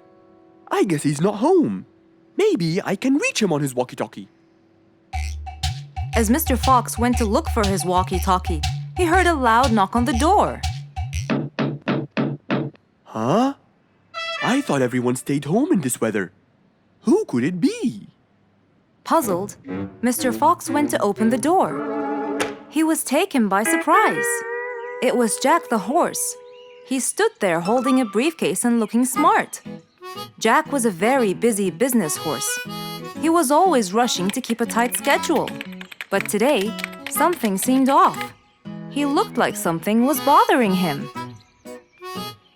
Oh, Jack, what a nice surprise! It's been a long time since we met. How have you been? Come in. Thank you, Mr. Fox. But I don't want to waste any more time. I'm on a very tight schedule. Of course. Can I bring you... I don't have time. I just needed to talk to you urgently, Mr. Fox. Have a seat, please. And as you know, time is money. Wait. Hold on. First, tell me how you managed to get here in this bad weather. There's no time. I'm so busy, and I need your help with something important. All right, tell me what's the matter. Well, it all started last week. After long and weary negotiations, I won a bid for a gold mine located in the eastern part. Long story short, a gold mine obviously contains gold. But no matter how hard I looked, I found nothing but dirt. I was really frustrated. I was disappointed, and I knew that buying the mine was a mistake. What do you think, Mr. Fox? That's really strange. That mine is widely famous for its gold. I have an idea. We go there now and see what we can do. But wait here for a second. I need to bring something that will help us. Are you sure you don't want to drink anything? Yes, thank you, Mr. Fox. But please, hurry up. You know that time is money, and I can't waste any more time. I get it. Just give me 2 minutes. Too much, Mr. Fox. So, Mr. Fox went to his room to change his clothes, trying to be quick. Then, he went to his workshop. He looked everywhere for his metal detector. When he found it, he took it and went back to his house, where Jack was standing there looking at his watch, with that usual impatient look on his face. Mr. Fox, why are you late? I have a really important meeting tonight at 8, you know.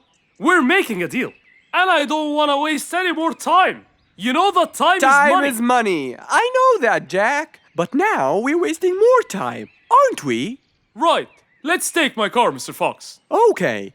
The fog had gradually started to clear away, and the vision became clearer and clearer. But as Mr. Fox was about to get in the car, something happened. What's that? What's going on? What happened? That's what we'll find out in the next episode. It was a beautiful morning. The sun was shining brightly over the jungle. And seeing how nice the weather was, Mr. Fox decided to go for a walk.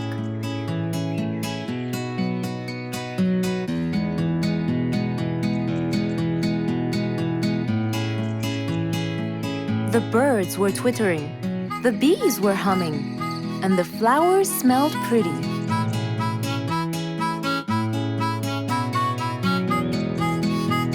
As Mr. Fox was passing by Bingo's house, he saw him doing something really strange.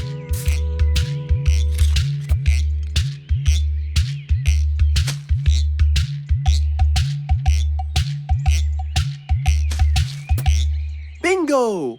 What are you doing? I'm storing my favorite fruits to eat during the winter. But you can't just bury them. They'll soon rot. But what can I do, Mr. Fox? They only grow in the summer, and I love to eat them so much. Mr. Fox thought about it for a while. What could he do to help Bingo?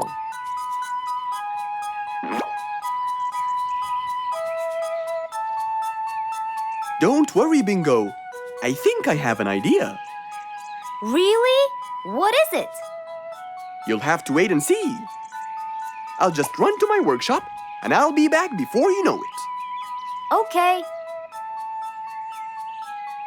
Mr. Fox went back to his workshop and gave it some thought.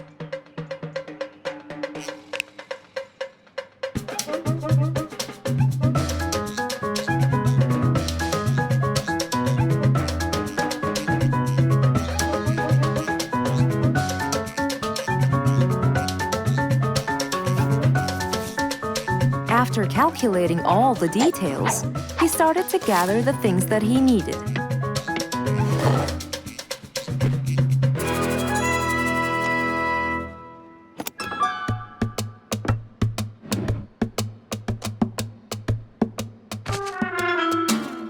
Then he took his toolbox and his car keys, and of course, the glass plates.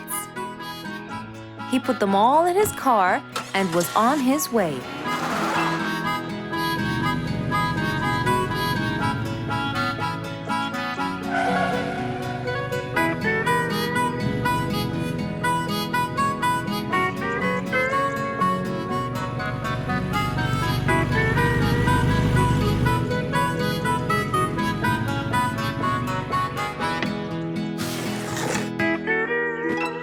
What's all this for?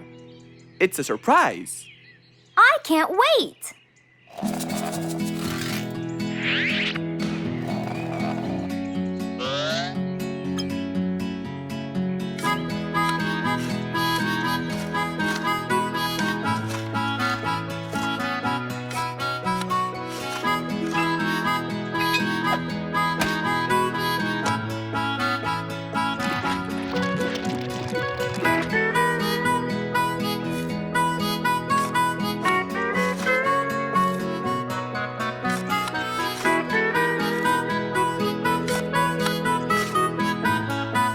Mr. Fox was almost done, and Bingo was watching him, looking slightly puzzled.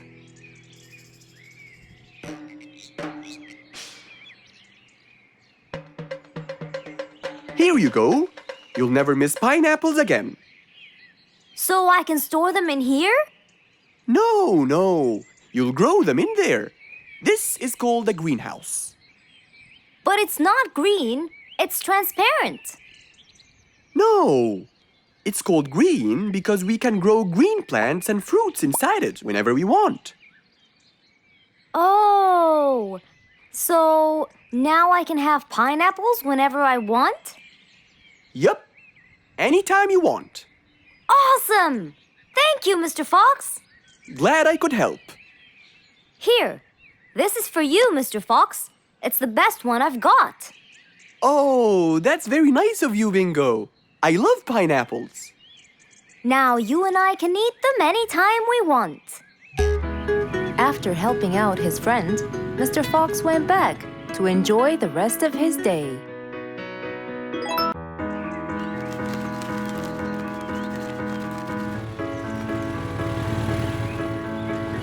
One beautiful spring morning, though tired and sleepy, Mrs. Sharpie the post owl was on her way to Alfie's house to deliver a parcel.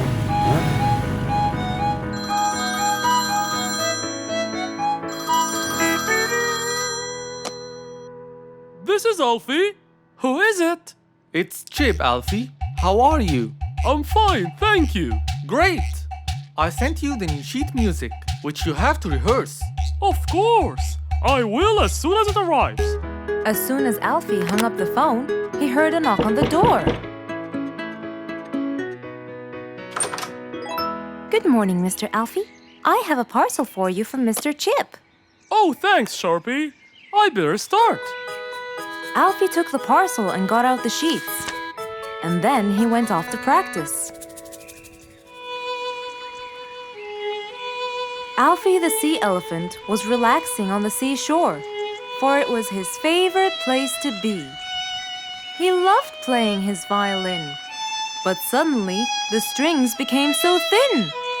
And as he gave it a hard play, the strings snapped, and Alfie's face turned pale gray. Huh? Oh no! Not my violin! It's my one and only hobby! What shall I do? Oh, I know! I must go to Mr. Fox. Alfie walked towards Mr. Fox's place, hoping that he could help and solve his case.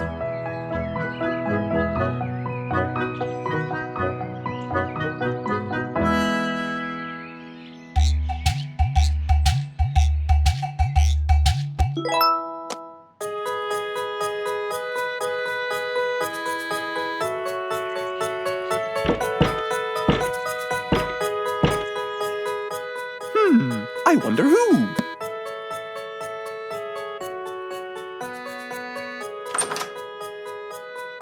Alfie, our star musician. Welcome. Come on in. Thank you, Mr. Fox. Have a seat. Would you like some lemonade? Yes, please, Mr. Fox.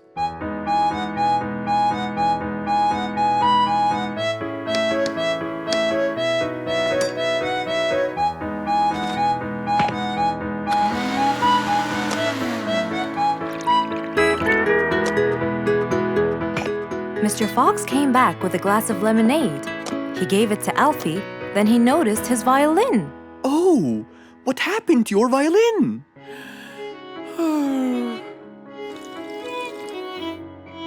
I was playing by the seaside and suddenly the string snapped. What do you think I should do? Well, we can simply buy some new strings and change them. I already bought them, but I don't know how to change them. It's my first time. No problem. It's easy.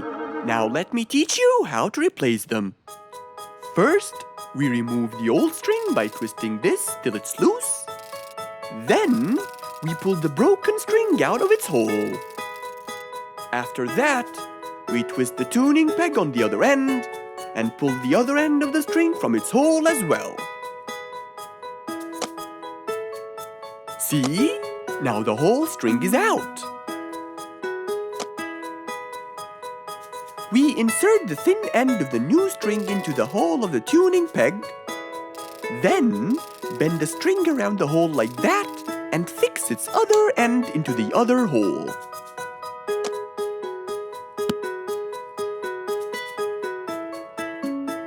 And there's the other string as well. Finally! Go ahead and play it. Okay.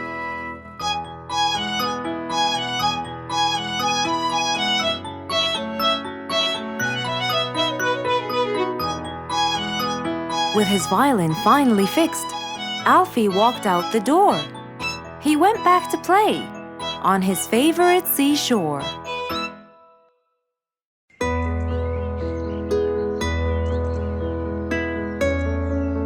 Roo is sad and looks really down. On his face, there was a frown. He had a cake, but he didn't care. And although it was his birthday, he said, Life's not fair. Thank you, Mom. "You're welcome, sweetie. Are you okay?" Yeah, I'm fine.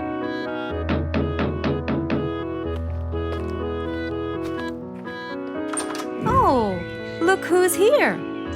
It was Roo's best friends, Poppy and Fluffs. Hey there!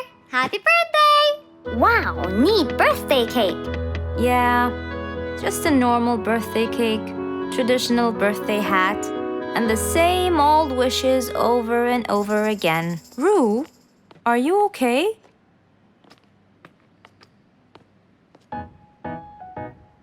Bad timing, huh? He looks sad.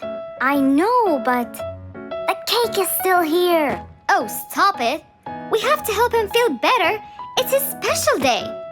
a little bite won't hurt. Oh, sure, the cake won't hurt. But what about my fist? Fine, fine. What do you have in mind? Let's go. Where to? I know someone who can help. Mr. Fox? Duh. In an attempt to help their friend, Poppy and Fluffs went to Mr. Fox. Only he would know what to do.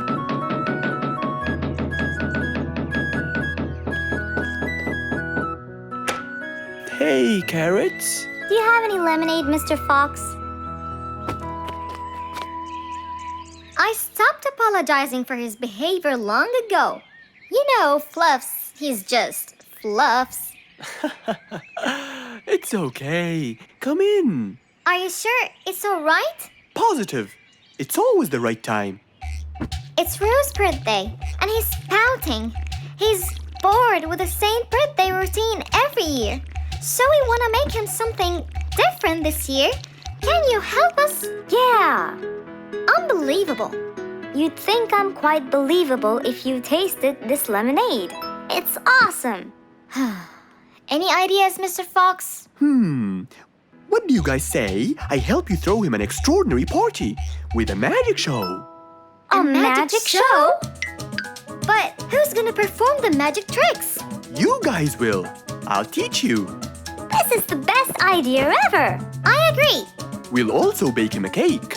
But he says cakes are boring. I can assure you, this one he will like. Sounds like the perfect plan. All right, first, let's bake the cake. It wasn't a very easy task, but all three of them worked hard to make this the best day ever.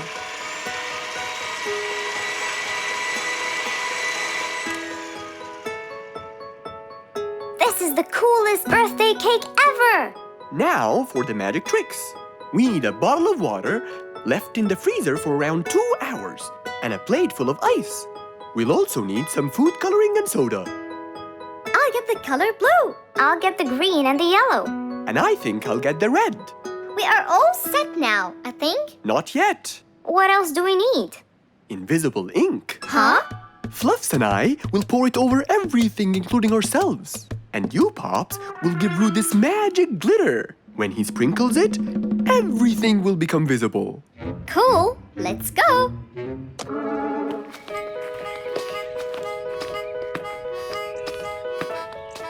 Let us pour the invisible ink now.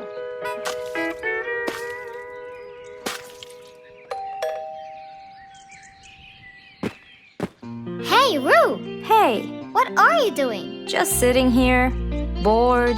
Well, not for long. Yeah, right. Well, think again. Happy birthday. What's this? You have to sprinkle it around to find out. Where? First, on the table. Wow! How did you do that? It's a donut cake! Now try sprinkling all around. This is impossible! It's the coolest thing ever! It's not over yet.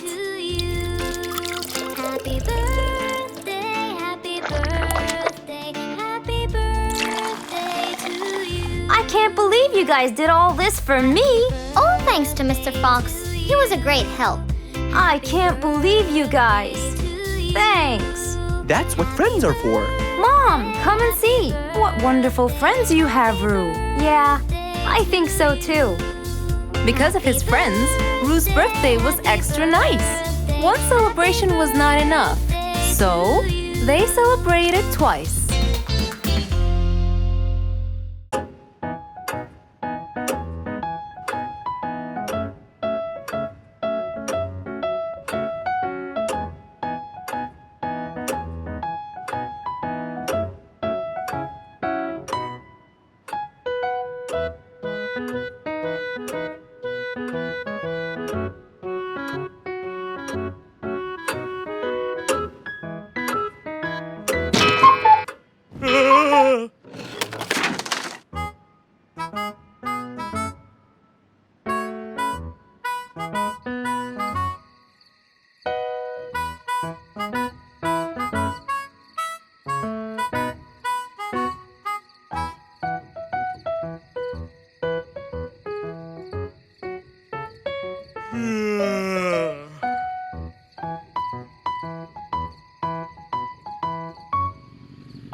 It was past midnight.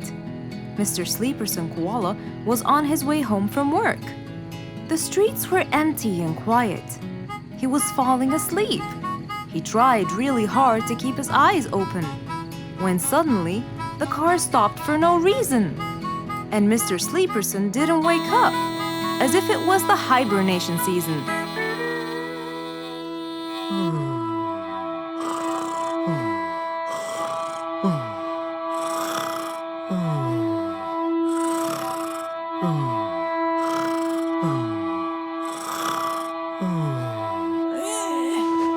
What is that? Mr. Sleeperson fell asleep on his driving wheel. The horn was too noisy for Mr. Fox to bear. He tried to block the sound out, but it was no use. He pulled his cap over his head, put earmuffs, but it was all in vain. He couldn't bear that horrible sound any longer. What a horrible sound! Who could it be this late at night? Oh no! Mr. Sleeperson! It's you again! What brought him here this time of night? And he slept on the driving wheel. Excuse me. Mr. Sleeperson! Hello? Hello?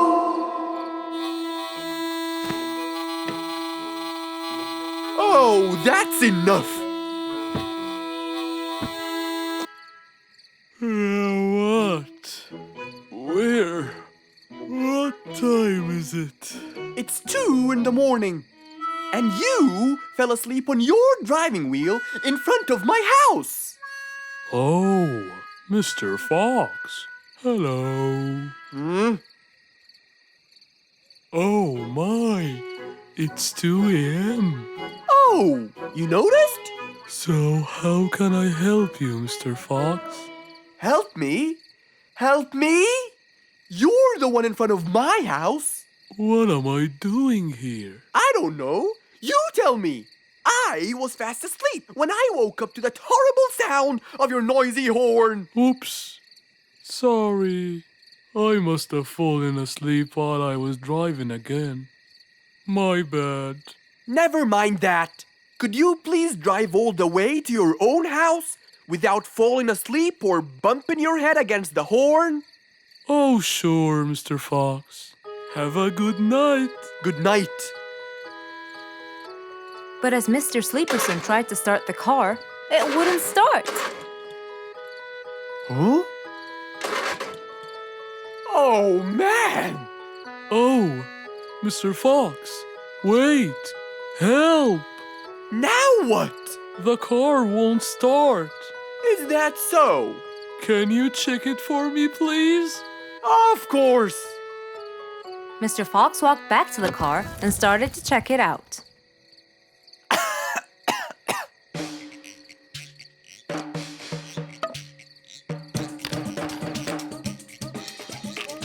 Everything seemed fine. However, when he lowered the hood cover, he found Mr. Sleeperson sleeping in the back seat. He couldn't control his anger. He banged the hood cover. But Mr. Koala was still asleep. Mr. Fox decided to hop into the front seat and try to start the car himself.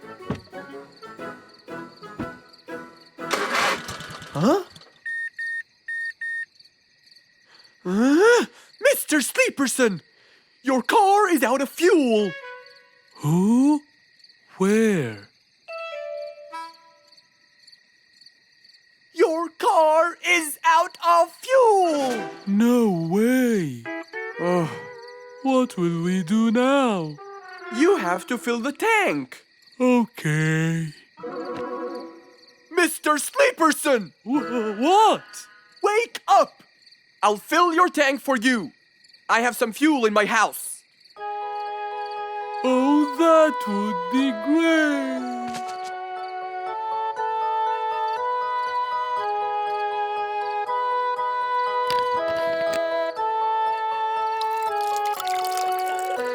Mr. Sleeperson, it's all done.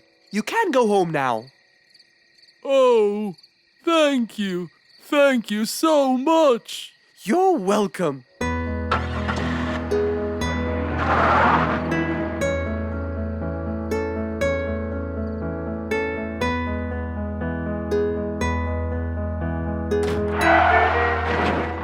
Oh, not again. One day, the whole jungle decided to celebrate their new king, Rorik the Lion. He was young, active, and picky, and known for his loving spirit. After his coronation, King Rorik moved to his new mansion. and started to check it out.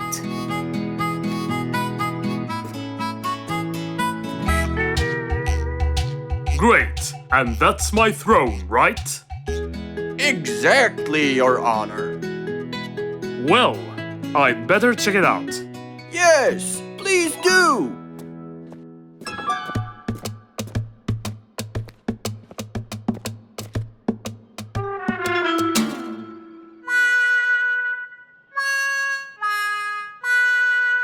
Ah, timber! That's too uncomfortable. But Your Honor, it was made especially for you. Not good enough. With a sad look on his face, Timber went to call Mr. Fox and ask him for help. Meanwhile, Mr. Fox had just finished his morning exercises and was heading back home.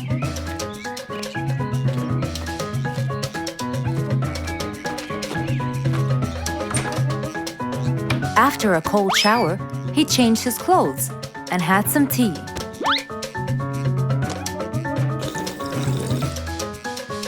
Then, he quickly read about the king's coronation in the newspaper.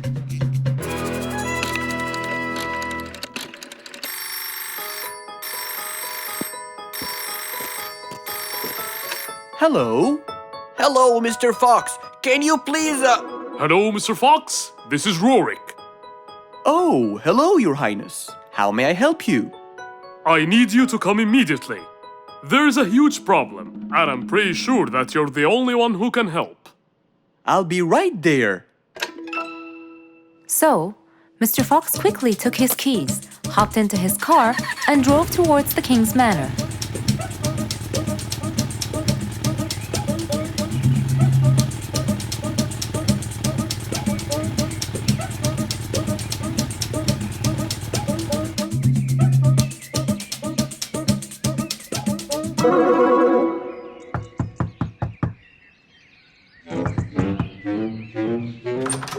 hello, Mr. Fox? One moment, please. Your Majesty, Mr. Fox has just arrived outside requesting an audience. Of course. Let him in. Come in, Mr. Fox. His Majesty is waiting for you. Good morning, Your Highness. What seems to be the problem? Oh, Mr. Fox. Good, you came quickly. Always at your service.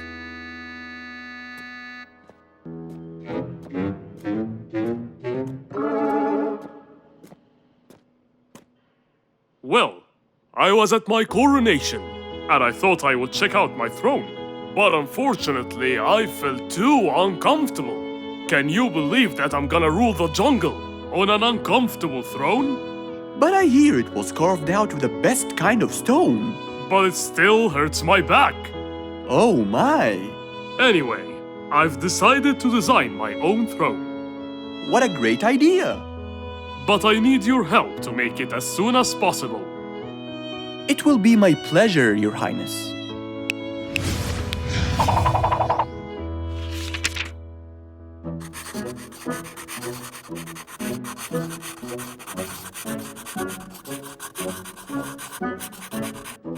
Mr. Fox designed a new throne for the king, but the king didn't seem to like it.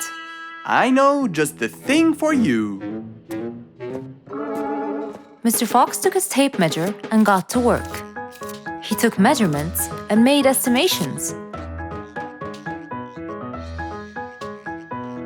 This wasn't going to be easy, but Mr. Fox was gonna give it a try anyway. He hopped into his car and took off for the jungle store.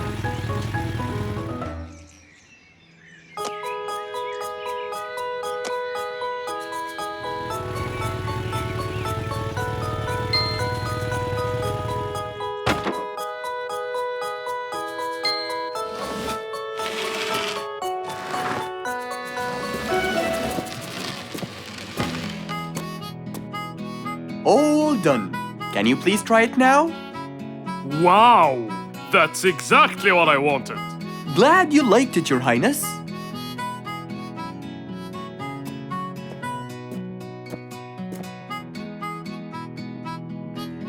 And there you have it, the new king of the jungle. What a beautiful morning! Mr. Falcon should have been here by now. He was supposed to get me some sugar candies from the other side of the river. I can't cross that river on my own. I can't swim. I'd better go to Mr. Fox. He'll tell me what to do. And since Mr. Fox helped many more, she went to him and knocked on his door.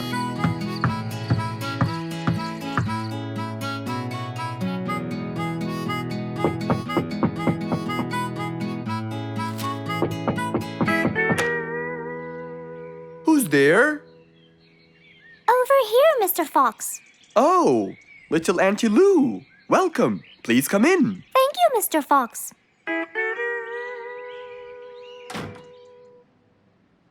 What can I do for you? Mr. Fox, my problem might seem small, and I know how busy you are, but Don't worry, Auntie Lou. Whatever it is, we'll find a solution. Tell me, what's bothering you? sugar candies.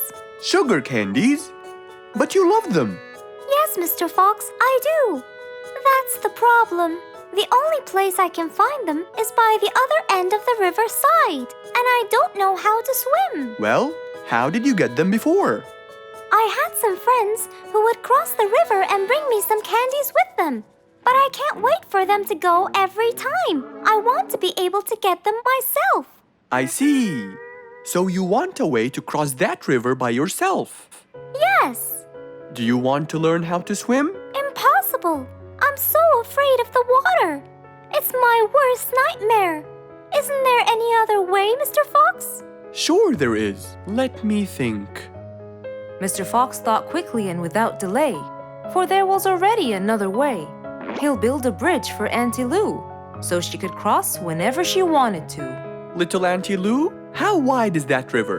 Very wide, Mr. Fox. It won't be easy, but let's go.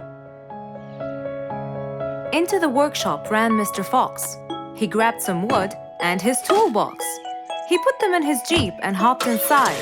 Then he and Auntie Lou went for a ride.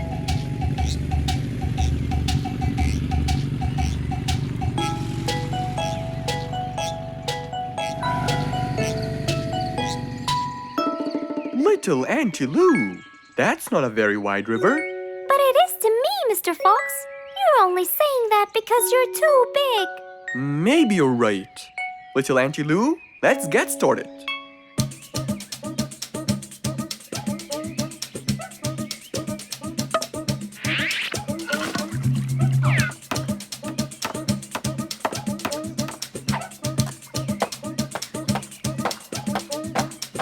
Finally, the bridge is complete. Mr. Fox, that's exactly what I wanted. Thank you so much. I'd better be on my way to collect the sugar candies. I've always dreamed of this.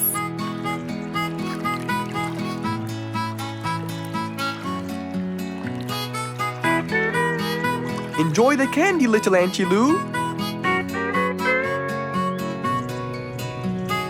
After giving his friend a happy end to the day, Mr. Fox took his car and carefully drove away.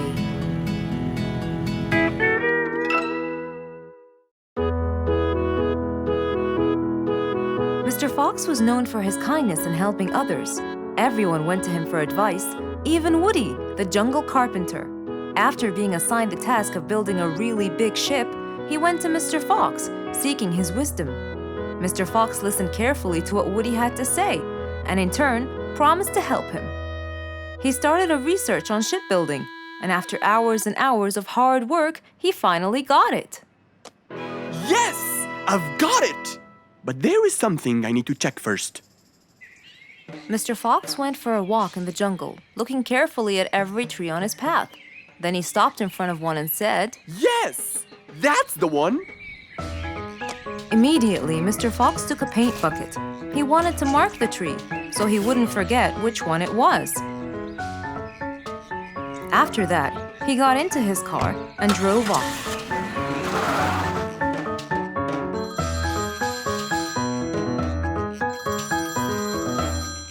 When he got home, he called Woody to tell him that he had found the perfect solution to his problem. It only took a few minutes before... Oh, Woody, right on time. Come on, Mr. Fox, tell me. Okie dokie, come in. I finally figured it out. I never doubted you, Mr. Fox. I was sure you'd be the one to help me find an answer to my problem. Oh, don't mention it. Here you go. These are blueprints. They're guidelines that will help you learn how to build a ship easily. Woody started reading the blueprints thoroughly. He knew most of what was written in it, so he looked up and said, It's a lot easier than I thought. Thank you so much, Mr. Fox. Oh, but Mr. Fox, what about the materials that I'll need to build it? Here's a list of all the materials you'll need. And what about the kind of wood I should use, Mr. Fox? I did extensive reading, and I found out that our ancestors were famous for using teak in the process of building ships, as it's really stiff, strong, and it can also be shaped to have wide planks, which would help the ship to withstand the waves of the sea. But I know you don't know what teak is. Not everyone does. But come along. I think it would be better to show you the tree I found earlier in the jungle. Our jungle? Of course! Everything you dream of can be found in our beautiful jungle. Mr. Fox got into his car with Woody by his side and drove off. They headed towards the tree that Mr. Fox had marked earlier. Here's the tree. Huh? I have loads of that wood in my store, but I never knew that I could use it to build ships.